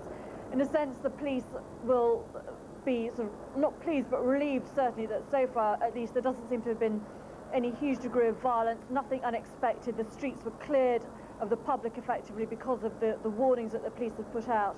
I can hear just now and see actually just behind me, I don't know if you can see, police with sirens just coming up Regent Street from the opposite direction. Not clear whether they're trying to break up the crowd or make their way up to another part of the town. But certainly it's been fairly calm here, and the action seems to have moved off and dispersed, which, as I say, is something that the police won't necessarily not welcome because they can control smaller sections of the crowd. Yes, Gita, we're seeing shots now of several rows of police vans, and indeed we can see, in fact, a couple of ambulances. I think that shot that we're looking at now is further south from where you are. Yes, it is further south, slightly down Regent Street. I know you'll keep us up to date. We'll leave Gita Gurumurthy there for now. Robert Hall's in the helicopter. Robert, what can you see at the moment? Hello there. I hope you can hear us okay. We're looking down on the numbers in Oxford Circus there. A natural arena for this finale, at least that's how it was billed. We're not really seeing any great lessening of numbers, as Gita was saying a moment ago, and you pointed out a little earlier. A block of people did move off up Oxford Street, dispersing the police presence somewhat. There you can see different lines of police, some people in the side road off to the right there, and a very much more dispersed group. There was a bigger group a short time ago outside, or just below, just west of the John Lewis department store, but again a very big police presence further on. There's a great deal of effort going in on the part of those coordinating this police operation to keep the protesters firmly contained in the heart of the West End, and not to allow them to disperse unsupervised into the side streets. Just having one or two problems with the signal from your helicopter, Robert, although we can see you clearly at the moment. This is quite an interesting shot, actually, moving some distance from Oxford Circus. I mean, generally speaking, Robert, from the helicopter, it's all pretty well concentrated on Oxford Street. There is no great presence of demonstrators away from this area. No, there isn't at all, Chris, and there was, from the air, we watched the movement of the different small protests into this area. This was always their focal point. I think there's some confusion as to numbers here, because here you're looking at another crowd now off to one side down Regent Street, down Oxford Street on the other side of Oxford Circus. There's obviously a lot of people gathered to watch what's going on, because it's become obviously something of a spectacle. There's a lot of noise down there. I think nobody quite knows what to do. There's clearly been some organisation. We've seen people on cell phones. We've seen indications being given as to which ways different sections of the crowd should go, but the main body of the crowd, has remained exactly where it is, and at the moment there's certainly no sign that the police, very sizable police presence, which of course has come from all the other smaller demonstrations, all now focused here, no indication as to whether the police at this stage want to move people on. They've diverted traffic. The whole of the West End is effectively sealed off. They may just wait here and hope that the weather, which isn't all that clement, will begin to disperse people. This all started at 2 o'clock. The Assistant Commissioner from the police was saying 3 o'clock, because that's when the riot reinforcement vans came into the area, but it's a good 3.5 hours. Robert, from the air, generally, if you cast your eyes a little wider than here, is there a rush hour taking place in the centre of London tonight? Yes, there is. I mean, from where we are, we're, as I say, right in the heart of the West End. What it means is that traffic has been pushed effectively out. The police have set up a cordon, if you like, around this area. Yes, the rush hour is taking place, but you wouldn't think so to look at the streets, the normally packed shopping streets of Oxford and Regent Street and that surrounding area. The traffic's being pushed out onto arterial routes well away from here. The last thing the police want is really certainly traffic, and if possible other members of the public getting involved with anything that may develop here. But again, one should stress that our experience throughout today, looking down from the air, is that such trouble as there has been isolated to sections of the crowd, quite small sections of the crowd, and it's been dealt with very quickly by the police who are on hand. And so, from your vantage point, does it look, I mean, again, this shot shows this very clearly that the two sides are just sort of standing looking at each other, and they have been for some time. Does it look as if all of the focus, for all of the fact we get reports of people down by Marble Arch and so on, that the focus of this demonstration tonight is very much this scene here in Oxford Circus. I think absolutely true, but whether, I mean, it's really a question of how long those organisers who can control sections of the crowd, how long they're prepared to just leave things as they are, or are they now planning on trying to slip away in ones and twos and reassemble elsewhere and keep up what has been a little bit of a cat and mouse game around this fictional monopoly board that was the focus of their protest? Does it look from there, bearing in mind you can see the wider scene as well, that this is a huge demonstration? Or, I mean, of course it's spectacular if you look at the one spot here. We're just looking at the ground camera at the moment, Robert, and I mean it's been an amazing standoff for a few hours, a really extraordinary sight, and it's caused a great deal of disruption. But what does the scale of it look like from the air? Oh, I mean, relatively small. I mean, you're talking about 2,000 or 3,000 people at the estimates we've been going on this afternoon in a huge city. That I think the key is that they have quite deliberately focused their finale in the most high-profile area that they can possibly do, and the area which is going to keep the police most on their toes, because it's the last place that London wants to see damage. It's the centre for tourism, for shopping. No one wants to see pictures of damage and rioting as we run up towards the summer season. A summer season, incidentally, when, of course, the Brexit... All right, Robert, bit of trouble with your signal there, but interesting to hear that perspective. Robert Hall is in our helicopter above Oxford Circus, been monitoring events all afternoon. Robert, thank you very much. And just a short while ago, I asked the Mayor of London, Ken Livingstone, how he interpreted the day's events. Well, so far it looks as though about this demonstration is one that claims to be independent of all us mainstream media and clearly takes in a lot of the information from those taking part in or watching the demonstration on the ground. And they report the incidents we've been watching like this. They say the Wombles have broken through police lines to the west of Oxford Circus, supported by at least 1,000 protesters. They admit it's a confusing situation. They report that in some cases protesters are outmanoeuvring police, and in other cases police are surrounding them. They're now heading to New Bond Street, where, as we've now heard from the wires, something happened there which involved the police perhaps having to beat a hasty retreat. And it also, these independent news sources suggest that the Samba band are maintaining an atmosphere of defiance, and that's around the Hollis Street area. So a couple of different groups identified there in the independent media sources. Still with us in the studio is Charles Shoebridge. Charles, much quieter now, the images that we can see in Oxford Street, but not a time to relax for officers involved. No, not at all. We've perhaps entered this phase where we've already heard some reports of demonstrators moving elsewhere, perhaps in a phase of a little bit of uncertainty maybe, and therefore a little bit of unease, certainly amongst the senior command, although they can presumably see an awful lot more than what we can see at the moment. I'd be interested to know really what's happening with the crowd at the moment, because as we've got here, they're believed to be moved towards Trafalgar Square. I would have thought that unless they're under control of the police, and these live shots don't suggest from the demeanour of the police that there is a situation that isn't under control, unless, oh, here we...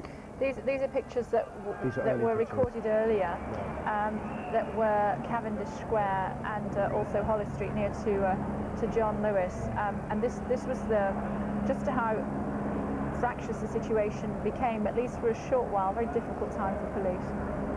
Very much so, and when you're on the ground and there are those moments of uncertainty, it can be in some ways very traumatic. I mean, you're obviously looking for command from above, but you're also looking to look after yourself and your colleagues. Excuse me, sorry. How do these officers communicate? Well, most of those officers won't have radio. They'll be talking to each other. This is unusual from normal police work, of course, in that you're working very much as a team, instead of as perhaps one or two individual officers who work on the street. Go with us, Charles. Mark White, our reporter on the scene, is with another group moving down towards Trafalgar Square. Mark, is that right? Well, Jeremy, that's where we started with Heather. It's a little bit confusing. They were heading Cambridge Circus down into Charing Cross Road, which would have taken them to Trafalgar Square, but there were shouts from the crowds of they're trying to hem you in, the police are trying to hem you into Trafalgar Square, so they've now broken free and they're running as I speak, running up Shaftesbury Avenue, chasing the police in front of them. The police are running ahead of them, and they're now running about 3,000 to 4,000 of them, Jeremy. Right, Mark, we've got live pictures of Trafalgar Square, just looking across the base of Nelson's Column, and we can see buses over to the left-hand side, and we can see crowds moving in there, but no huge numbers at the moment, but certainly there are people running as far as we can see. Yeah, and we definitely thought that this particular group would be heading for Trafalgar Square, but they've changed their mind. Their tactic here seems to be just to confuse the police at every turn, and they're certainly doing that. When they first break off from the police at Oxford Street, there were no police at all as they headed down a side street for at least 10 to 15 minutes. Then the police vans arrived. And now, as I say, following shouts from some members of the crowd that the police are trying to hem you into Trafalgar Square, they're now running up Shaftesbury Avenue. Not quite sure what they're going to do at the top. There isn't a great deal of police ahead of them, and as I say, when they started charging at the police officers just now, the police had no option but to run. As I speak, there are some riot squad officers coming out of Monmouth Street, which is a side street into Shaftesbury Avenue. Mark, I'm just going to show people on the picture. We've got this live picture of Trafalgar Square, and we believe that you'll be entering from this top corner over here. It may also be that others, of course, come down from the other side of the National Gallery and come in down here from St Martin's Lane. It's a bit difficult to figure out at the moment. It might be, I have a feeling from what you're talking about, a pincer movement coming down from Leicester Square in one direction and Shaftesbury Avenue for the other. It does seem, from what you're describing, as if a lot of these demonstrations are being pretty fast on their feet and trying to keep the police guessing about where they're coming from. Yeah, they certainly are. I wish I'd trained for the London Marathon at this race. At this rate, they're now on the move again. We're just running in the opposite direction of Trafalgar Square. We're running up Shaftesbury Avenue, away from Trafalgar Square. I have no idea what these demonstrators have in mind, but they're certainly going nowhere near Trafalgar Square. And this is a worrying development because there are 3,000 to 4,000 demonstrators, and they're led by this group of wombles, as I say, who are padded up right at the very head of it. They're now being followed by some officers in full protective riot clothing who are now running after the protesters as we speak. Do you get the feeling, Mark, that this Wombles group are very much the sort of the strongest group that you've seen out on the streets today? They appear to be taking the lead. They're certainly taking the lead as far as not being content to stay penned in there at Oxford Circus, Oxford Street. They've decided they want to go wandering, and that's exactly what they're doing, and they've got the police chasing after them. We saw about 10 to 15 police vans also racing up around here about 10 to 15 minutes ago. Just up ahead of me, I do see some missiles being thrown. I don't know quite what they are. Police helicopters overhead, obviously monitoring the scene. From their intelligence, they're obviously going to have to deploy as many units as they can up here, because 3,000 to 4,000 isn't a small number. Mark, whilst you're keeping an eye on that, let's just ask Charles Shoebridge in the studio with us. It does sound as if the groups on the street are trying to spread the police resources about, aren't they? Yeah, very, very much so. But my concern with this, and I'm sure the police concern as well, would be how this has come about. It's unclear at the moment, I think, from the reporter whether he actually was with a group that actually broke out through the police lines. I think he mentioned earlier that, in fact, they went down a side street and there actually were no police there. Well, if that is the case, and of course these things can be quite confusing, then that is a poor development for the police. They won't be happy with that. It's difficult to say at this point, of course, because we're not getting London on a knife edge. A day of peaceful protest turns violent in the West End. This evening, central London remains under siege. Police and demonstrators hold their ground, neither side giving an inch.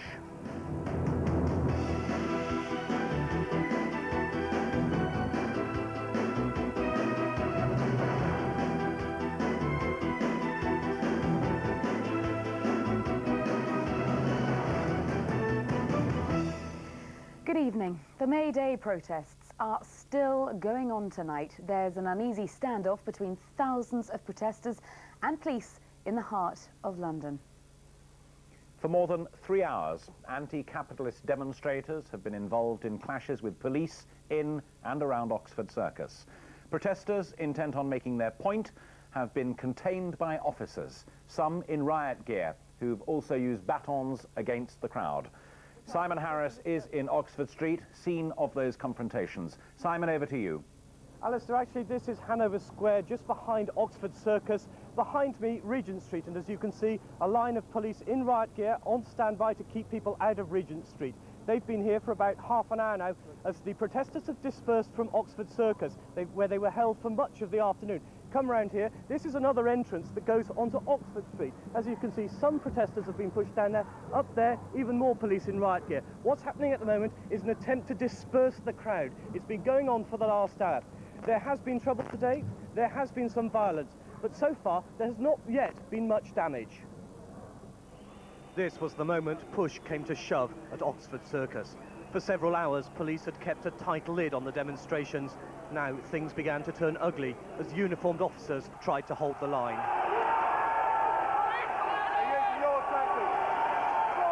The front line of police was quickly reinforced by officers in riot gear.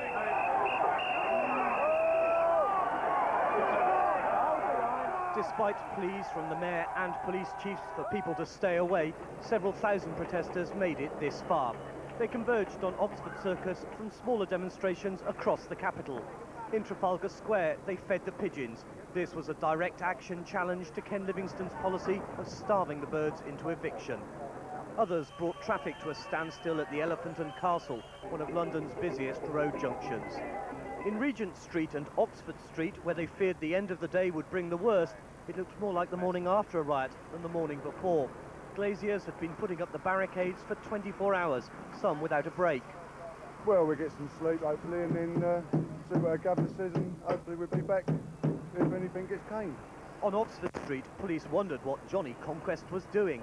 But he's been a market trader here for 36 years, has seen it all before, and refuses to be intimidated.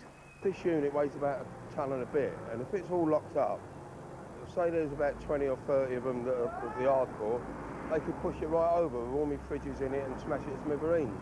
With it open, the worst thing that can happen is nick a bit of fruit. Eventually, all roads led to Oxford Circus. By now, the barely visible force of 6,000 police on riot watch were out in strength. For some time, scuffles broke out, a few arrests were made, and in adjoining streets, the predicted vandalism reared its head. But this was isolated. It's now 4 o'clock. This is the time demonstrators were expected to rally in Oxford Street. In fact, the majority have been here for 2 hours now, unable to move through the ever-tightening necklace of police officers.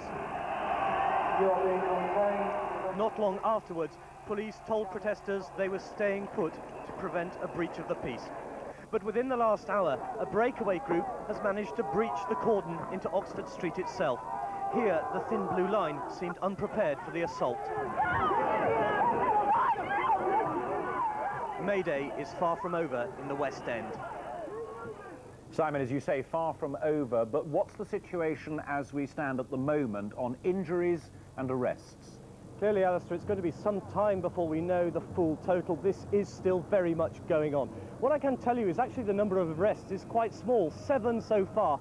But 31 people, we're told, have been injured. Some have been taken to hospital. It's not yet clear whether those are protesters or whether they're members of the police force or the emergency services. But at the moment, the details coming in all the time of just how this event is progressing. Back to you. Simon, thanks very much. Now, we've just got some pictures in while Simon was providing us with that report. This was the scene a little earlier on in Oxford Street. As we've said throughout our reports, there have been moments of quietude and sadly moments like this of violence. There was a push forward from the protesters and the police, as you can see, responding. The uniformed officers there in the thick of it as well, and sandwiched between riot police in those black uniforms and those blue crash helmets with their shields and batons. And in the background there, a black officer who's clearly in charge. Well, from Oxford Circus, now we're joined on the line by Guy Taylor, part of the Globalised Resistance Group who've been taking part in today's demonstrations. Guy, what's the mood there? The mood is one of frustration at the moment, to be honest with you, Lucy. We've been trapped here for nearly 4 hours. People got nowhere to go to the toilet, nowhere to buy anything to eat or drink.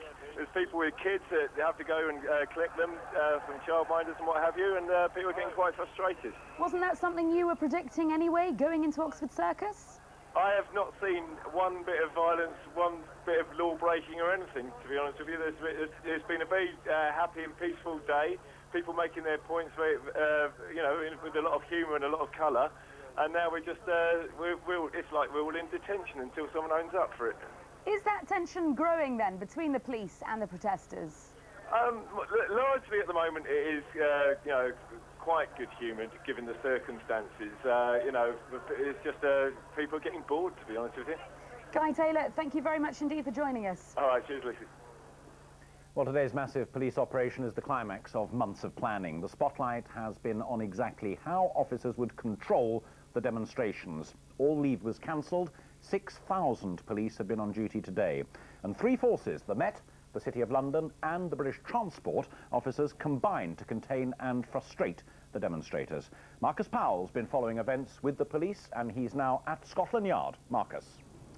Well, Alistair, the police were very, very adamant that this year there would be no repeat of last year's violence and that London would stay open for business no matter what. They were very keen also that there would be no destruction of property, and I have to say that largely they've succeeded so far. Now, their policy has been very much one of containment. It seems that, as I say, so far it's worked extremely well. There is obviously a fair amount of the evening still to go, but I think also the weather has helped. It's played into their hands slightly because the protesters have been fairly damp and fairly cold. The police had a policy of zero tolerance, and for the handful of protesters who stepped out of line, there was a swift and firm response. Police intelligence gathered in recent weeks had given them a full idea of the potential gathering points and trouble spots. The demonstrators played right into their hands, converging on Oxford Circus and being caught in a well-planned pincer movement. Surrounded and with no way in or out, a small group of protesters decided to vent their frustrations on the police. Missiles were thrown, batons were drawn in response. There is this hardcore that are just intent on violence and acts of damage, and they think the only way they can get their message across is by, trashing buildings, by looting and by committing, acts of violence against our officers or members of the public. We're not going to allow that.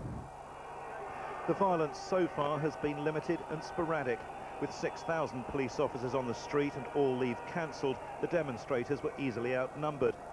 The Metropolitan Commissioner had pledged to keep London open for business, and although it seemed like a Sunday, as many businesses closed, those that wanted to remained open and untroubled. So far it looks as though we have been able to allow the city to continue to function, offices have been open and people have been able to get to work. We haven't had anything like the scenes of violence and mayhem that we are seeing in other capital cities around the world. The vast majority of protesters made their point peacefully and tried to stage a street party, albeit a disruptive one, as Oxford Street was closed all afternoon. There were plenty of watchful eyes to ensure that any trouble was quickly dealt with. The police intelligence operation began weeks ago. Early this morning, they were outside a disused factory in the East End, where demonstrators had spent the night. They were searched, and a couple of quick arrests were made, which sent out the warning signs. There's more trouble in Oxford Street. We can cross now over to the situation there. As you can see, a small fire has been caught against one of the boards up against one of the shops. It's Nike Town, a well-known sports shop there. It may be a small fire, but it's exactly the sort of thing the police did not want to happen. The protesters looking on there, no intervention yet directly by the police. Their whole policy today has been one of containment, but episodes of that nature are not going to help. Fires being lit in Oxford Street. Well, for an overview of the current situation and the knock-on effects to Londoners in rush hour, live now to Traffic Link at the top of Centre Point, which is above Oxford Street and Tottenham Court Road. And let's join Simon Beale now. Simon, what's going on in that area, as far as you can see? Yeah, I have to say, actually, the general situation has been slightly eased for the fact that I think most commuters have stayed away today. We've actually got two main groups of protesters, one that is currently moving, so they've got a rolling road closure as a result, heading up towards the Islington area. The main one, as you saw in the pictures just a few moments ago, is still in Oxford Circus. Regent Street remains closed as a result. Lots of police action going on around there. Great Portland Street is also still closed off. That's been the case for most of the afternoon. Once again, you'll see traffic is just having to continue along the Marylebone Road. And also on Shaftesbury Avenue, that's been closed for at least the last half an hour, right the way from Piccadilly Circus along Shaftesbury Avenue and down towards Cambridge Circus. What isn't helping matters is also the Old Kent Road as well. We've had an accident there this afternoon, which is causing extra traffic on the A2, particularly through the Peckham area. Now, it does seem like your best option at the moment is to use public transport on the London Underground. If that is going to be your option, just bear in mind there are two station closures at the moment. Oxford Circus obviously closed, and Holborn Station has been closed in the last 10 minutes. Back to you. Simon, thank you. Going straight back down to Oxford Street, we showed you those pictures a little earlier on of a small fire that had been lit at Nike Tower. As you can see, within those few seconds while Lucy was talking, the police have moved in, they've contained the fire, and there's now a cordon, if you can see just there at the top right hand of your picture, by the boarded up front of Nike Town. There is now no fire and a lot of riot police. They are not going to let this situation get out of hand. Now, our reporter Christopher Peacock is at Regent Street right now. Chris, can you give us the mood, the sense of what's going on where you are in Regent Street? Alistair, extraordinary. I'm talking to you in Regent Street at 6:15 on a Tuesday evening, when indeed this thoroughfare would be full of taxis and buses. Tonight, we're on the police line here with convoys of police vehicles, and down towards the back of me you can see Oxford Circus, where indeed a tense standoff continues between the protesters and the police. 3,000 protesters getting very frustrated, very cold, and the police there to contain them, but at the moment neither side are giving an inch. Christopher, in Regent Street, thanks very much indeed. We'll be back to you, I'm sure, a little later on. But let's take a break now. In part two, we'll have more, of course, on the day's events and updates on the current situation. We'll also have details of the rest of the news and sport, headlines including incredible developments surrounding Wembley Stadium, and more on the planned tube strike this week, so do stay with us. Welcome back to London tonight on the day that anti-capitalist protests returned to the capital. In a moment, we'll have the very latest live from the West End, but before that, let's pause for a moment and look back at exactly what's gone on so far today. The day's events began early. At around 7:30, hundreds of cyclists gathered at Liverpool Street and Marylebone stations for a mass rally that then took them to King's Cross and Euston for what effectively turned into mini carnivals. At midday, a protest outside Coutts Bank in Haymarket passed off peacefully. 1 o'clock, the demonstrators converged on Trafalgar Square to feed pigeons in protest at Mayor Livingston's policy to clear the birds from the landmark. Shortly afterwards, about 1:15, activists staged another demo in Haymarket outside the offices of the World Bank. And from 1:30 onwards, the bulk of those Mayday protesters positioned themselves at Oxford Circus. That's where the violence flared. That's where a standoff took place for several hours. And Simon Harris is still in Hanover Square, just behind Oxford Circus. Simon, an update. Yes, let me bring you up to date with some stuff that's been happening elsewhere in London. We've told that a Sainsbury's in Victoria has been attacked by men in balaclavas and glass windows have been broken. In New Bond Street, not far from here, a group of police officers had to flee the scene after being attacked with bottles. The number of people arrested now stands at 31. 10 people have been taken to hospital with what we're told are minor injuries. Here in Hanover Square, junction of Oxford Street and Regent Street, as you can see behind me, police in riot gear are still trying to disperse the crowd. This is an operation, as you said earlier, of containment and dispersal, trying to get people out of the West End. It would be peaceful, and joining the slow ride through London confirmed that it was. Those taking part a real mix of people, some puzzled by the precautions taken along the route, for example at the London Hilton. I don't believe it. I know there's a bit wild cyclists around, but that's a bit over the top. As long as the cyclists were moving, the police kept a low profile. But once they stopped at King's Cross, the tactics changed. The police forming a line and then directing the crowd off Euston Road, to the anger of some. Keep moving, please, down in that direction, thank you. By doing this, okay, they're antagonising the crowd, they're causing people to get angry, they're creating a point of conflict. For them, there's no point of conflict. Soon the crowd was boxed in by police in a side street by Euston Station, and here they were held and filmed for approaching 1 hour. Okay, who's pushing? We're going this way! Don't hit back, just go! But the police were in control and would only let people out one by one, many to face a search, to have their names taken, and in some cases to be photographed. I can't see why they're allowed to take photographs. You haven't done anything wrong. I asked if I was being criminalised, and they said no, it's a procedure. So they searched my pockets and my bag, and took my name and address and gave me a form. Tonight, Scotland Yard said it would listen to concerns about the operation, but stressed all today's police action only had the aim of making the demonstration as peaceful as possible. This is Gareth Furby for London Tonight. And we can return now to Oxford Street for a live update of what's going on there now. As you can see, the crowds are still there. We're approaching 6:20, crowds still outside on Oxford Street, missiles being thrown. And a fire has been lit further up the street on Oxford Circus.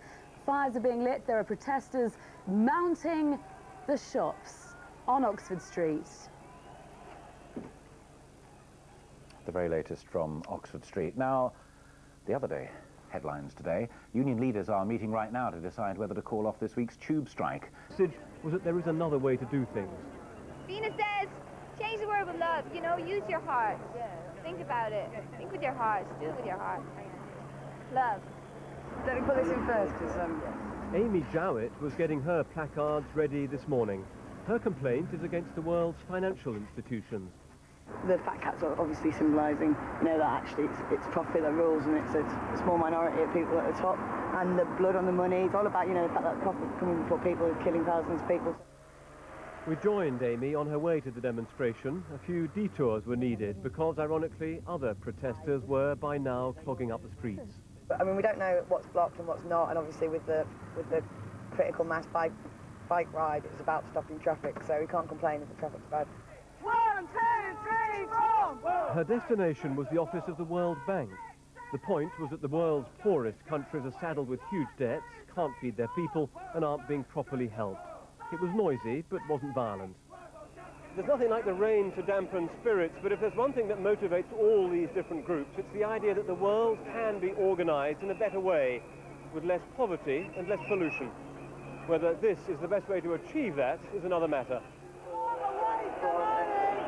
This evening, Amy was in the thick of it, complaining about the police. But she knew that however much sympathy people might have for her views, there'd always be risks joining this protest. David Schuckman, BBC News in central London. And the last word for now on the state of the protest. Let's join Robert Hall, who's still airborne. Robert, what's it look like now?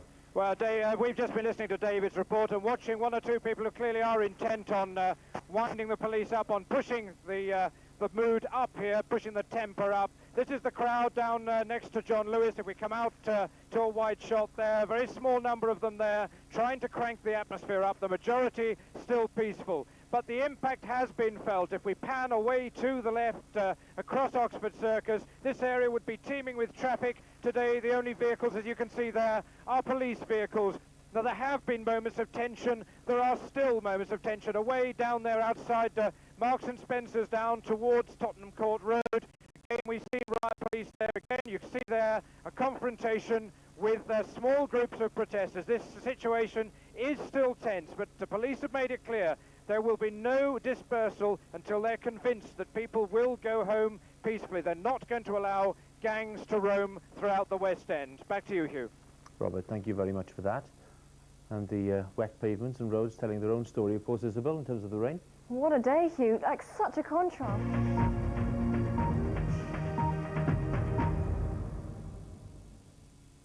What happens I don't like this. when 17 ordinary people... It's frustrating in the extreme. ...go back in time? Nothing organized. guys, nothing sorted. 2,500 years. Headache, sore throat, pain in her neck and her back. Been to the toilet about 15 times overnight.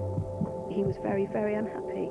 Could you cope? Surviving the Iron Age starts Thursday the 10th of May on BBC One. Now on BBC One, the news in London and the South East with Tim Donovan and Mike Embley. London battened down the hatches. The police had warned of violence and mayhem. Well, the big Mayday protest has brought the centre of the capital to a stop, but so far it has all been more fluffy than spiky, just about. Now, as frustration builds at the standoff with riot police at Oxford Circus, tempers are fraying and skirmishes are becoming increasingly violent. The question is, what now?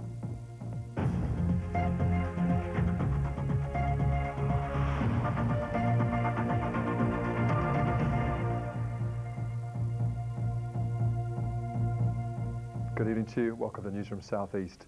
It has been months in the planning for the police, for the protesters and for the shopkeepers, all for today, Mayday. The warnings were of anarchists intent on violence and destroying property. That hasn't materialised, but that could quite simply be because of what is going on right now in Oxford Circus. That would appear to be where police wanted the protesters, enclosed there. What's happening now is they've been separated into 4 groups awaiting dispersal. There have been skirmishes, apparently very aggressive exchanges around the edges, but it's been largely peaceful. As someone said, police have been boring them into submission in the rain. This is what zero tolerance has meant today. About 5,000 protesters have been there for nearly 4 hours in what you might call a natural arena. They've been in the pouring rain. When they first arrived, officers stood 3 deep around them, in some cases outnumbering them 20 to 1.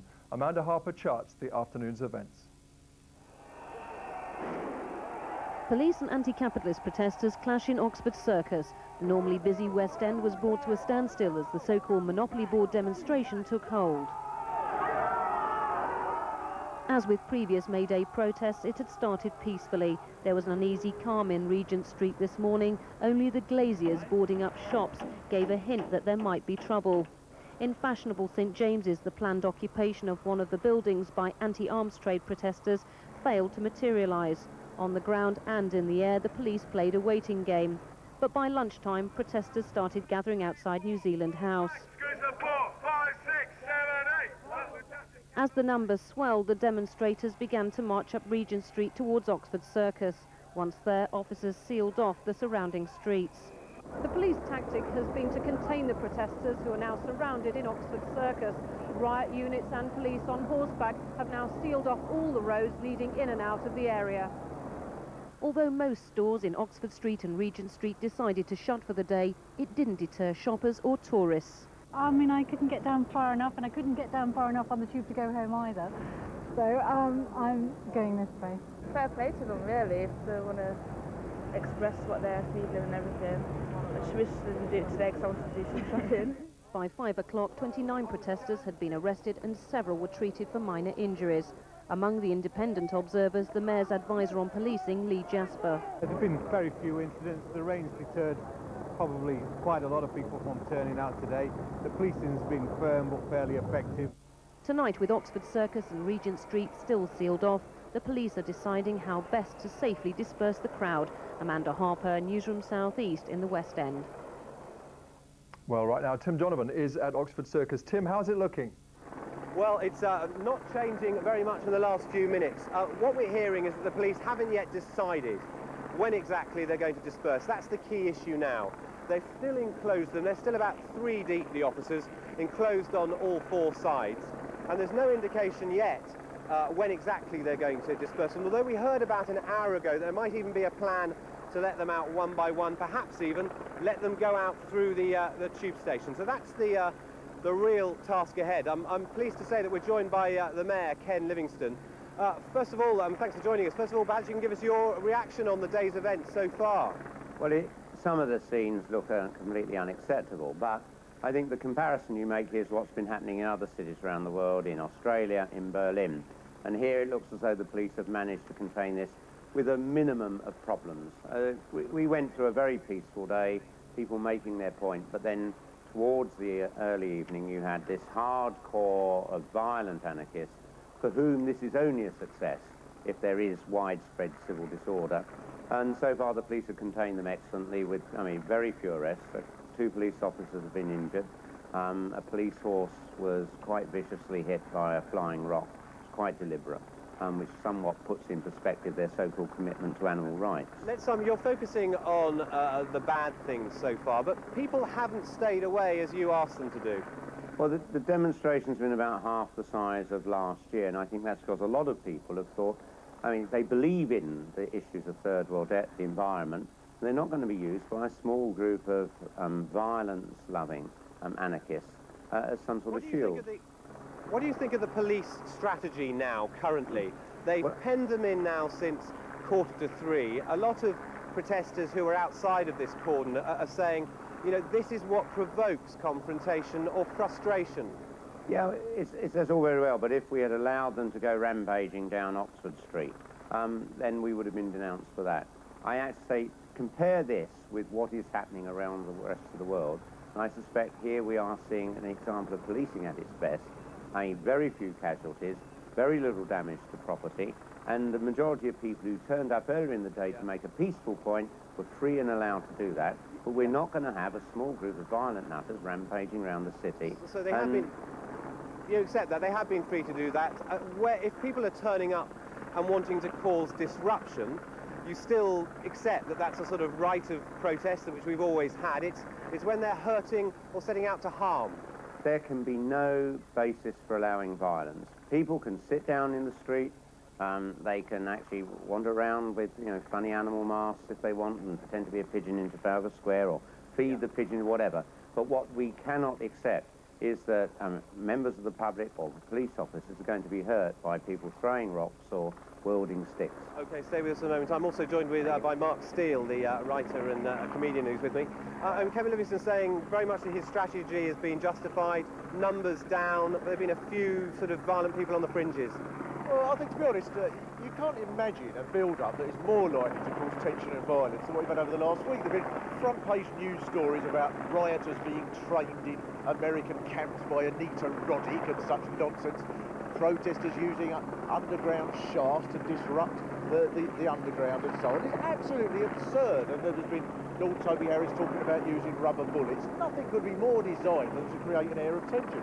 And there hasn't been people rampaging down Oxford Street. I haven't seen that at all. When you think what some of the protesters were calling for, the building of a cardboard castle to highlight the plight of the homeless, giving away free veggie burgers to, as it put it, put forward an alternative to McDonald's. But you couldn't imagine this, the idea that this is violent demonstration is complete nonsense. What about now? 4 hours nearly, hemmed in there. I mean, do you agree with this sort of strategy? Well, I don't really. And again, like, who is being violent now? I'm looking there now, I don't know, maybe 1,500 people. They're being hemmed in. I can't see anybody throwing things or anything of that nature. So, really, why don't they just let people go home? It just Do you have a worry about the approach of Ken Livingstone and the police this time, about, like, putting, I mean, really quashing sort of genuine protest? Well, I do really, and I think it's really Ken's language that I find quite peculiar, especially as he's been on the wrong end of the similar sort of language in the past. I would think that he would have done more to dissipate all this sort of nonsense, really. I mean, it really is quite comical. Anita Roddick, underground shafts, this is crazy. Mark Steele, thanks very much indeed. Ken Livingstone, thanks also to you. Now, the very first skirmishes occurred as hundreds of protesters gathered at Elephant and Castle earlier, one of the main meeting points. Sarah Harris was there as protesters tried and failed to outflank the police. Traffic was brought to a standstill at the Elephant and Castle roundabout this lunchtime, but dozens of officers who'd been on site since 4 this morning were able to move them on without violence or arrests. There seemed to be police literally everywhere. The Met's aim was to move hundreds of protesters en masse down the Old Kent Road away from the city centre, a plan which was to fail. The traffic's being held up now as the police try to stop protesters moving into the centre of town. There have been some minor skirmishes as protesters have tried to break through the police lines. The police are out in strong force now, trying to stop protesters moving from the Elephant and Castle into the centre of town. Much of today's protest has been peaceful, including the building of a cardboard hotel in Mayfair to draw attention to those sleeping rough in the capital. It's a contrast between all the big fat hotels and this one, which is not really very good. The protest of several hundred cyclists and walkers came to a standstill outside Euston Station, where the group was surrounded by around 200 police. They denied they were stopping the protesters from following their chosen route, but refused to let people in or out of Melton Street outside the station. There were several arrests, but for many protesters, the only damage caused was to their own banners. Sarah Harris, Newsroom South East. Well, the day of protest began peacefully enough early this morning. The aim of the majority was to disrupt, but to be peaceful. Hundreds of cyclists, organised by the group Critical Mass, set off from Marylebone Station and Liverpool Street Station on their way to King's Cross. Gillian Joseph followed them, and she took a look at some of the other so-called fluffy protests as well. The build-up was slow. In twos and threes, the Critical Mass bike ride gathered outside Liverpool Street Station from around 7:30 this morning. That's where we met self-proclaimed fluffy terrorist Pete Grujon, a 28-year-old care worker from Essex. He's a veteran protester. I'm against the unnecessary pollution of the environment. I see the use of cars in society at the moment is completely ridiculous. People are driving one person in a car for their own private space. Despite the carnival atmosphere, May the 1st is like any other working day for the majority of people. Those arriving at the office this morning suffered only slightly altered routines. We've dressed down today, you know. Normally we come dressed in suits and that, but we've come casual today, you know, so that we blend in a bit more. They're not an inconvenience yet. I support a lot of what they're saying, but I don't think that they should break the windows or you know, injure the pedestrians. It's just a few minutes past 8 o'clock in the morning, and already about 300 protesters have gathered for the Critical Mass bike ride. They're going to head off from here and head to King's Cross, where veggie burgers will be distributed as part of the protest, and that will be from animal rights protesters. Already we've seen one arrest made this morning, but so far it's been pretty peaceful. Converging outside the McDonald's at King's Cross, protesters took advantage of the free veggie burgers on offer from London Animal Action. The journey from Liverpool Street to King's Cross was without incident, although not for Pete. I had policeman crashed his motorbike into me and failed to stop to report the accident. But basically peaceful, little incidents, the police getting out of control in a little way. I think probably practicing for later. For others, they were literally stopped in their tracks. Going to pick up some rubbish. So what happens to your day now? I'll wait until I'm finished. Can't do nothing else, can I? You don't seem very bothered by it. Yeah, less work for me. Oh, I'm improving the environment directly. I don't know. I'm making my mind up as I go along. As the crowd moved on to Euston, the party atmosphere was still holding up. It's all peaceful, and yeah, there's no violence, it's just not going anywhere at the moment. More Rio than a riot, the heavy police presence didn't dampen enthusiasm. All inhibition seemed to vanish. For Pete, the journey continued. I'm just about to go down to Oxford Street to see what's happening now, and we'll see what goes from there. If anything is going to dampen the proceedings, it'll be the rain rather than the police. Well, a lot of dancing earlier, not much dancing going on here. The big problem now is what the police are going to do, how they're going to disperse these people and get them home, with tube stations and lines, tube stations shut and lines of police preventing people moving. The crowd is going nowhere, as you can see very quickly. Currently, Oxford Street is blocked in both directions, and Regent Street, both north and south of Oxford Circus, is jammed with people. So that's the big task facing the police in the next hour. We can go now to Penny Root, who's been at Scotland Yard all day. Penny. Hello, Tim. Yes, dispersal this evening is going to be the big issue. I'm in the Gold Command Centre, and as you can see, the screens behind me show scenes all over the area affected this evening. This is what the police have been looking at. And just a few moments ago, there were pictures on these cameras of people trying to set fire to the Nike building in Oxford Circus. Police did manage to put that fire out. The man who's been in charge of policing all day is Assistant Commissioner Michael Todd. He's with me. Mr. Todd, dispersal this evening. How are you going to get these protesters out of Oxford Circus? Well, we actually thought we were on the verge of starting to do that just a little while ago, but I have to say again, the hardcore of demonstrators intent on using violence have meant that our officers have come under attack yet again.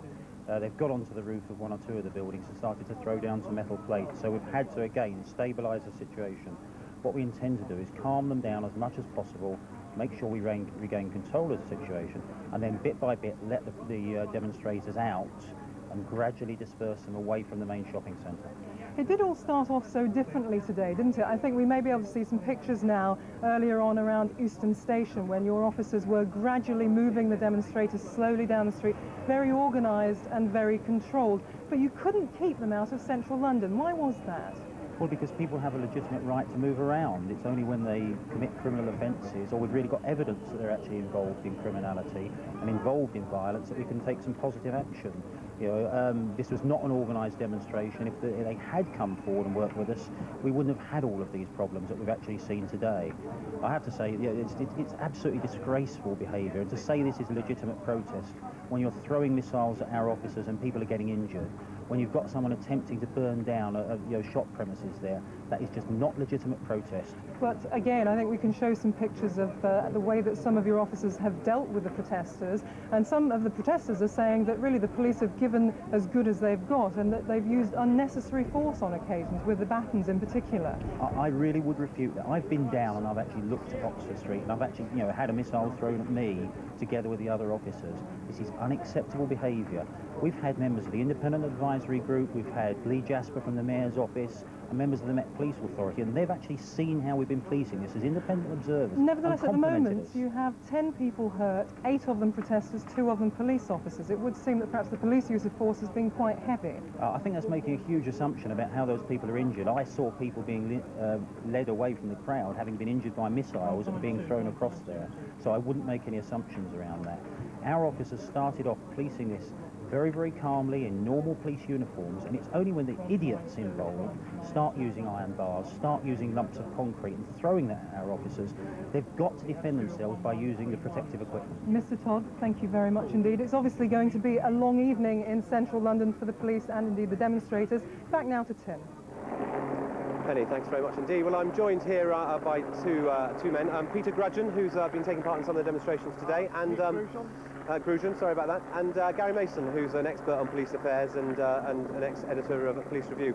Peter, first, you've been out there. I know you haven't been, obviously, in Oxford Circus, but what's your own feeling about the way the protest's gone in terms of getting the message out that you want to get out? In terms of getting the message out, I think it's gone well. I think basically the publicity is not going to say that the message is a good message, it's not going to say the message is a bad message, but the publicity will mean that people will hear what we're saying. And then it's for them to make their own minds up on how they feel about it. Now, we find ourselves preoccupied again with public order and how to shift people and the police job, but when protesters are kept in a place like this for 3.5, 4 hours, what are they achieving? Are they achieving what they set out to do? They're not having a party there, are they? They are achieving what they set out to do. What they set out to do was publicise an issue, or a set of issues, and I think that, to be honest, this has been publicised about as well as the demonstration gets. Do you get the set of issues out? Because the problem with this is there are such a large number of issues, disparate issues ranging from all manner of things. It's true, the issues are very varied, and there are people who are out for the single issues. For instance, I mean, personally, I find it very offensive being called a terrorist. But what do you think of the police tactics today? What do you feel? I mean, you heard what the Commissioner was saying. I think that they're not nearly as bad as the police tactics in the poll tax, the police tactics in the Criminal Justice Act riots, riots which were created by the police, in my opinion. But I feel that by giving the protesters more space, not crushing them into such small areas, they could have avoided some of the... Let's come to Gary Mason briefly. I mean, Gary, is this, as some people are saying, appears to be a sort of model police operation? Well, they've managed to get away without widespread disorder so far. I mean, the critical test is going to be how that large mass of people at that busy crossroads at Oxford Circus is dispersed. I mean, at the moment, public order policing is all about control. They have complete control of the crowd with a few minor skirmishes. Once those people start to drift away, or the police are prepared to allow them to drift away, will they... This is the popular tactic now, isn't it? Containment, and then Section 60, just briefly, what are they asking protesters in there? Well, Section 60 allows police officers to actually hold people in an area for, if they think there is a serious risk of a threat to public order. They actually allow them to detain them there until they're free to go, basically. Right, well, it could be some time by the looks of it. Both of you, thanks very much indeed for joining me. Well, more from me later, but let's now go to the web. Time. An ambulance is on its way. I have to say, notwithstanding the problems we have here with traffic, it's taken a very long time for that to get here. It must be at least 20 minutes since this person was pulled from the crowd and put down on the pavement. And in fact, I don't know whether you're looking at these pictures now, but we have a medical team arriving, paramedics gathered around the gentleman concerned. He's been wrapped in a thermal blanket to prevent him losing body heat and going into shock. David, yes, we can actually see the pictures as you're speaking to us. We saw the protester, or the gentleman that's on the floor, wearing a pair of jeans and trainers. We can see the paramedics around him now. We can see also that silver blanket that you were speaking of, explaining that was tried to keep the heat so he didn't perhaps go into shock. We can also see that his head has been bandaged. You said that the ambulance took some significant time to get there, but of course there are major traffic problems in central London today. But Kay, there have been ambulances and medical crews in the vicinity all day long. The bits you're talking about around his head and neck is a kind of brace. It would suggest that he has neck injuries as well as the obvious cuts on and around his face and forehead. There was a great deal of blood when I went over there to see what had happened to him and to ask a few questions. But the medical teams are here now. They have been nearby all day, but it's been at least 20 minutes since this happened. Is the attitude of the officers when you went across to ask about this gentleman's condition, was it one of concern, or were they quite workmanlike? Oh, there was obvious concern. They're tending him as the best they possibly can, but they're also having to concentrate about 5 yards away to the right on what I would say now is probably the biggest single gathering we have here, the one that threatened to turn nasty about 15 or 20 minutes ago when the protesters ripped bits and pieces from the balustrade around John Lewis, climbed on the roof, tried to break the windows, and we saw phalanxes of snatch squad officers in riot gear going down either side of the street, perhaps to contain them, perhaps to protect other buildings from getting damaged. It was a very volatile situation a short while ago, so while they're obviously showing concern, their other major priority at the moment is to make sure that the situation in this street remains contained. Of course, and with that in mind, we can see a sea of riot gear, blue helmets as we speak to you, David. The police have done their best to try to keep the groups apart, but presumably several of them have converged onto one spot now, have they, where you are? About half an hour ago, they started escorting people from the south side of Oxford Street around Hanover Square to this north side street, the one that leads from Oxford Street up to Cavendish Square. That's Hollis Street. Now, some of those people presumably decided that that was where they wanted to stay, so they've enlarged the group here. And this has certainly been the most vocal demonstration I've seen. Perhaps the police wanted to be sure that they were containing the demonstrators in one particular area. The scars from last year are fresh in the minds of the police. As Walter Rogers reports, they've been doing all they can to keep the anti-capitalist message a verbal one only. There were tense moments, scuffles between police and demonstrators in London. The anti-capitalist protesters called it their Mayday Monopoly game. But London police scooped up Boardwalk, Park Place, Mayfair and Park Lane, leaving the demonstrators largely stuck in Oxford Circus. More than a score got go-to-jail passes. Some in the crowd were anarchists, others environmentalists, many anti-capitalists. But if they destroyed the free market, what would they replace it with? Well, I'm a communist, so you guess. 1, 2, 3, 4. World Bank, street the floor. Of course, the World Bank offices were the site of one set of protests. We believe that the time has come to drop third world debt. But there were as many causes as there were Mayday protesters. Our main cause is conglomerates taking over the small businesses. What's happening in England, what's happening in America, what's happening all over the world is people are making profit out of people's lives, and that's what we're here today to stop. This group, Critical Mass, was about reducing the world's dependence on automobiles and putting people on bicycles. And we need to help the planet, and we can all do a little bit. The Mayday demonstrations also included public defiance in Trafalgar Square, people feeding pigeons. London's mayor had called for an end to this, saying the birds were rats with feathers. Nobody wants to take responsibility for a pigeon because it's a form of vermin, but it's a little creature, needs feeding. There was also a festive air to much of this day. Mayday, after all, used to be a secular holiday when people focused on fun. Certainly the first sign of violence, I am going home. I am not any part of a violent protest today. Maybe it was the rain, perhaps it was because it's Britain, maybe it was just luck. But London escaped all the dire predictions of a city crippled by protest. This was a hiccup compared to Seattle, Prague, or Quebec. Walter Rogers, CNN, London. Mayday protesters made themselves heard in hundreds of other cities worldwide. In Berlin, skinheads held a mostly uneventful march. Earlier, a court banned a march by leftists. Police successfully kept the leftists away from the skinheads following some threats. In Cuba, Fidel Castro called for hundreds of thousands of workers to take part in a march past the U.S. government's mission in Havana.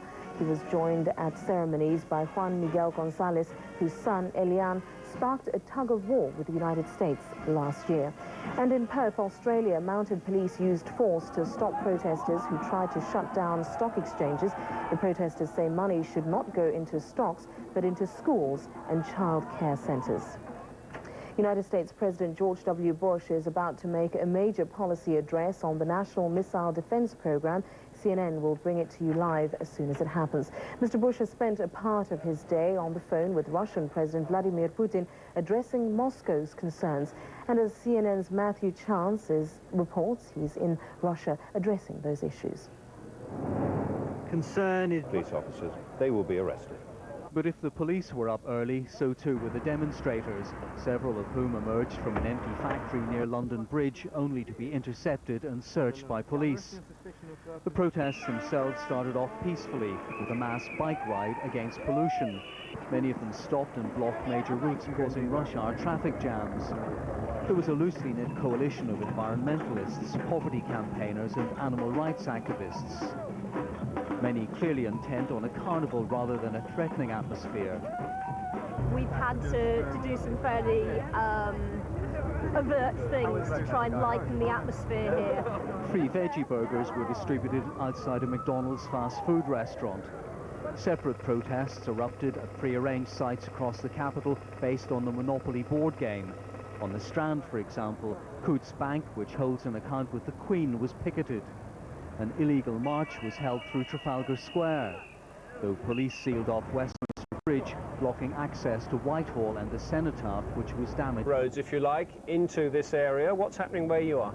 Well, we've actually, forgive me if I'm out of breath because we're being moved the whole time by the police. We're now in New Cavendish Street. What's happening is the police are basically forming a line, waiting until the protesters are settled and then moving them on a street. It's causing a great deal of confusion. I think in the last half hour to an hour we've seen the worst violence of the day so far. We've seen bonfires being lit, we've seen missiles being thrown, and there's been an awful lot of really quite aggressive police charges back at the protesters. And at the moment they're all being spread out along the myriad of streets around this area to the north of Oxford Street. Could you say the situation is under control, or is it one of these situations where things are so fluid it's difficult to report there? Well, I mean, it is actually rather frightening being in it and being very close to the front line. I mean, it's under control as much as, you know, nobody's been killed. You know, there doesn't seem to be any really dreadful injuries, and the police do seem to be, you know, reacting rather calmly to what is a great deal of provocation. But I mean, as night is falling, and as night's falling, it seems there's rather different elements to the crowd. There's a lot of people here with masks over their faces, you know, obviously to conceal their identities, and a lot of missiles being thrown. It seems a very different feeling from earlier on today when it was largely peaceful and there was a lot of people in colourful clothes. They now seem to have largely gone home. Okay, Jane, thank you for the moment. Cheers.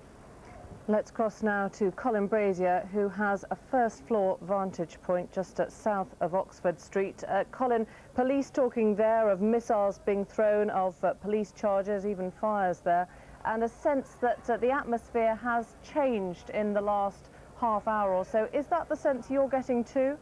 No, it's not, frankly, Emily. I mean, it's quite bizarre. The pictures you're looking at now at Oxford Circus, well, apart from the fact it's got darker, they are pictures you would have seen 2, 3, 4, 5, 6 hours ago, when this body of hundreds of protesters were first corralled by the police at Oxford Circus. The question remains, what do the police do about these people? How many of the people there are hardcore activists? Because certainly all day it has been the case that it's often been difficult to discriminate between those who are simply here to watch, to spectate, bystanders caught up in the trouble, and those who have come here, often from other parts of the UK, occasionally from abroad as well, hell-bent on causing some act of destruction.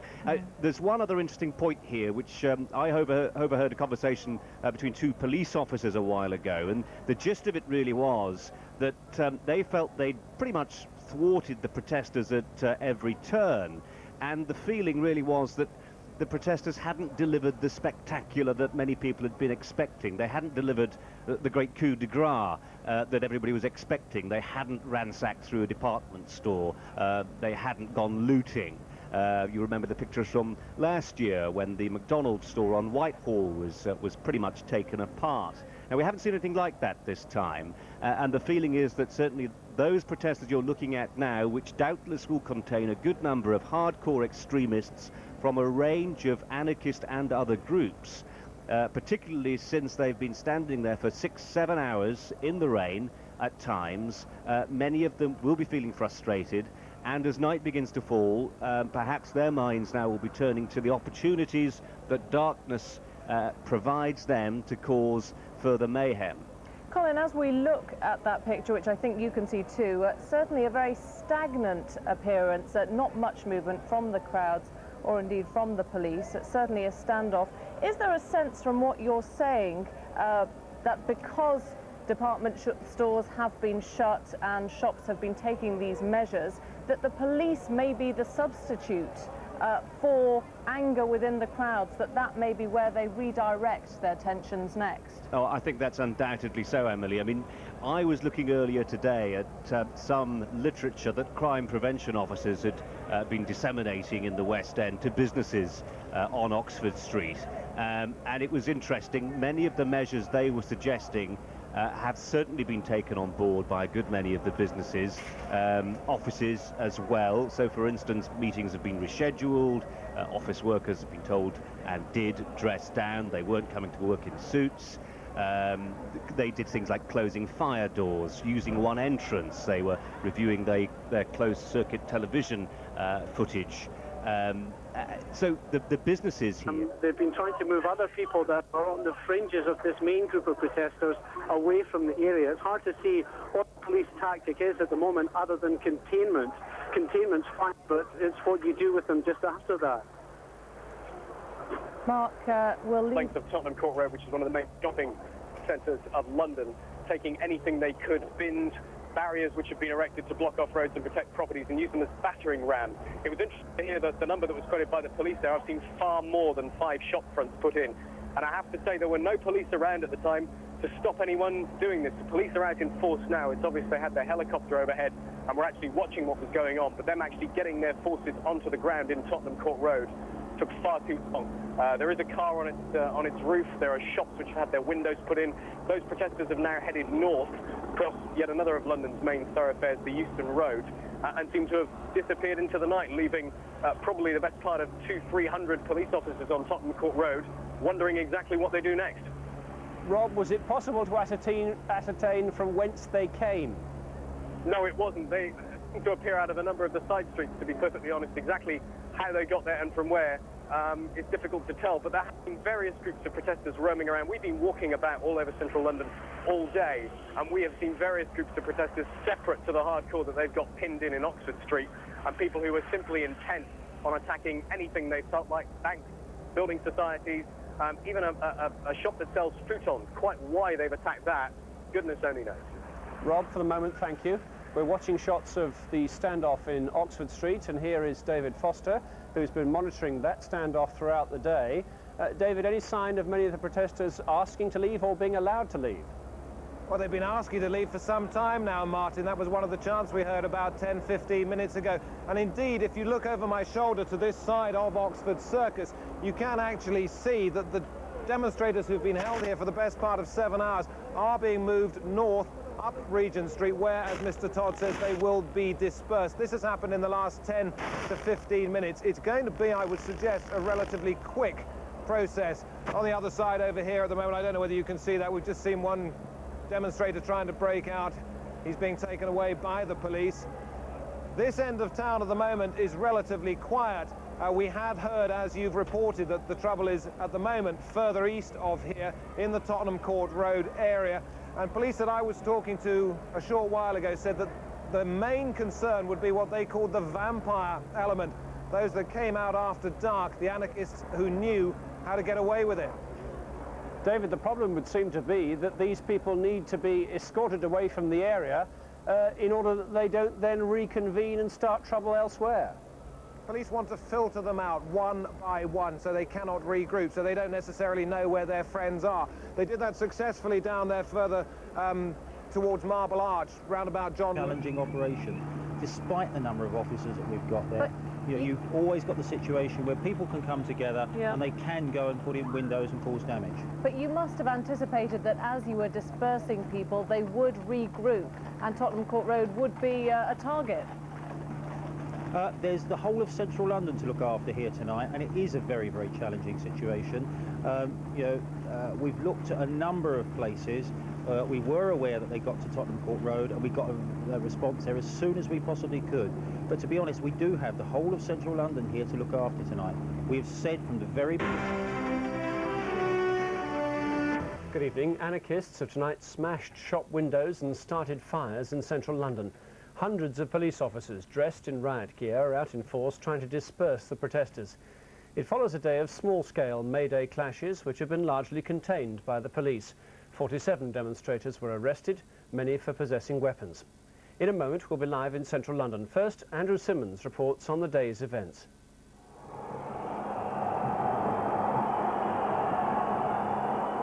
They'd predicted the West End would be the flashpoint, and it was. Police lines straining and at stages failing to hold the heaving swell of protesters.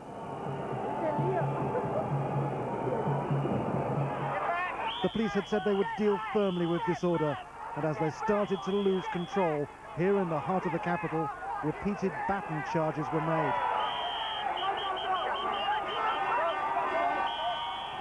This was the real-life version of what the demonstrators called their game of Mayday Monopoly.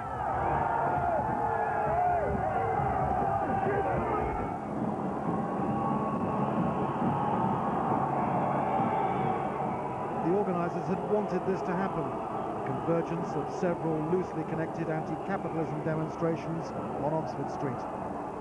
A vast number of police in place, part of a force of 6,000. Many of the big stores, restaurants and businesses now boarded up have been listed on the Monopoly website as targets. Push back a minute! Push back a minute! Push back! On the internet, the protest organisers called for people to play the game. But on the streets today, this was no board game. There were real injuries as the trouble escalated. Before the atmosphere switched from one of general humour to malice, this disorder had followed a similar pattern to so many other demonstrations. Some provocation by protesters,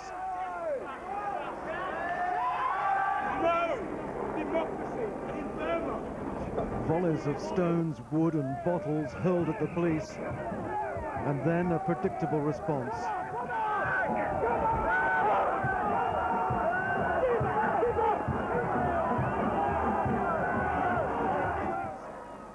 Demonstrators ripped CCTV equipment from its mountings. The police eventually managed to separate the demonstrators into 3 separate groups. The day had started with mass cycle protests bringing the capital's morning rush hour to a grinding halt. On the whole, the mood was peaceful. Just to humanise the streets of London a bit, you know, take the emphasis away from the cars and the taxis and buses. Later, some minor confrontation with the police, who were also grappling with chaotic traffic jams. All right, it's a one-way street. If you want to go round, go round. Then a sit-down protest in Oxford Street. Demonstrations, some light-hearted, were taking place all over the capital. And the sheer numbers of police seem to be averting any serious confrontation. Well, let me tell you something, sir. We're going to use the... Officers were using tactics aimed at controlling the movement of demonstrators. In the police control room, the Home Secretary defended the resources put into today's operation. I think the public would far rather see large numbers of police on the streets, preventing, as we hope, but if not containing any trouble, than for there to be fewer on the streets with the kind of damage which would otherwise arise. And part of that strategy was keeping a track on known organisers. Here, a check on demonstrators leaving a base in South London. Inside the disused building, anarchist graffiti daubed on walls. The police had said around 1,000 hardline anarchists could be trying to orchestrate this trouble in the capital. Amongst their arrests today were foreigners from Denmark, Poland, Belgium and America. The police followed through with their warning of no softly approach to such disorder in the capital. The demonstrators, still heavy in numbers on the streets this evening, have accused them of overreaction. A standoff goes on tonight in London's West End, with the numbers having been reduced, but the police still have a major challenge in dispersing these demonstrators. What we've got to do is filter those people out gradually and make sure they're going to be peaceable and escort them away and take them out of the area. But it does show you that it's an extremely challenging situation for us, and I have to say it vindicates, I think, our tactics and the number of officers we deployed on this operation. A trail of damage was left in the wake of some demonstrators allowed away from the police cordons.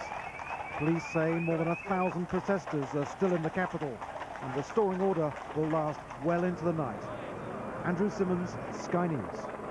Sky's team of correspondents have been following the story all day. We start with Rob Smith, who's on Tottenham Court Road. The outbreak of violence there, Rob, appeared to take the authorities a little by surprise? Yes, I think it took them quite a lot by surprise, not a little. The residents that we've been speaking to and the business people we've been speaking to here, several of them said they didn't see any police officers here, and those that arrived too late. The damage that was done is substantial. A lot of shops, a lot of banks won't be opening tomorrow. The Abbey National, one of the least damaged. Its glass is at least still in the frames. They are trying to repair some of the damage as well. They basically ripped up a whole selection of barriers which had been put in for some pavement repairs and used those as battering rams. They took those to any shop they liked. Banks, a futon shop was even targeted. Really did quite some severe damage. Rob, thank you. Live now to Sky's David Foster, who's been on Oxford Street since the protests began. David, Oxford Circus looking much emptier now. Is it clear whether dispersed protesters are starting to regroup again? We've got one or two of them who've come back here. They've been ushered out the north end of Regent Street, and then they just wandered back to see what life is like down here. Now, you know, it's just like clearing up after a rock concert. The damage here is nothing like as bad as many people had expected. A great deal of litter. We've got these World Bank Monopoly money notes thrown around all over the place. And if we move the camera over here, we can see where they're putting shutters up again, just in case there is any more trouble. Some of those have been pulled down. But in fact, it's a scene of, you know, normality returning. We've just seen a car come through here, and if we just take a quick look down here, one of the protesters is going to come back to find the bike. He's chained to the railings so that capitalists don't take it. Rather badly damaged. David, many thanks. To Scotland Yard now, our crime correspondent Martin Brunt has been watching the police operation all day. A successful operation, Martin? They believe so, but the message tonight is they're not going to be complacent. They've seen what's happened in the last couple of hours from some of those who were dispersed from Oxford Circus, regrouping half a mile away in Tottenham Court Road and causing quite a bit of damage to shop windows. So you may be able to see behind me, a lot of police are coming back here. They're having meals and they're going to be back out on the streets tonight, just in case there's more regrouping and more trouble. Numbers as expected, or is it thought to be the case that with all the warnings that the police were issuing, some chose to stay away? Police say they believe quite a few people were dissuaded from coming because of the high-profile nature they've taken, and the message has gone out for the past 3 or 4 weeks that they wouldn't tolerate any misbehaviour. They talked possibly of up to 10,000 before today. The feeling is, certainly Ken Livingstone, the London Mayor, talked about 5,000 demonstrators on the streets, so not as many as expected, and certainly not the level of violence that was expected. Martin Brunt, thank you. London's not the only city to be targeted by Mayday demonstrators. Police in Berlin had to use water cannon to control the protests there, and in Sydney, 30 people were hurt in clashes outside the stock exchange. Neo-Nazis took to the streets in Berlin for Germany's May Day. Left-wing demonstrators have fought running battles all day with police in the German capital after clashes last night. Anarchists built barricades and set fire to cars and buildings. Many were arrested and several demonstrators and police injured. In Moscow, more than 10,000 union workers and left-wing political party members joined in May Day marches in traditional spirit, not unlike the old May the 1st workers' holidays of the Soviet era. Former Soviet President Mikhail Gorbachev led one march demanding better recognition of workers' rights. There were other flashes of the past, with rallies held by communist parties, harking back to the days of Lenin and Stalin. In Australia, anti-globalisation protesters took to the streets in force in Sydney, Melbourne and Brisbane. They besieged the Australian Stock Exchange in Sydney and attacked multinational targets. I'm here because I want to say that I think that the stock exchange is a symbol of corporate greed. The big financiers of the world have taken over, and we've got absolutely no play in the game. Fights broke out between police and demonstrators in Sydney in scenes inspired, say authorities, by the recent anti-globalisation clashes in Quebec City and previously Seattle. Dominic Waghorn, Sky News. In other news, plans to redevelop Wembley as a new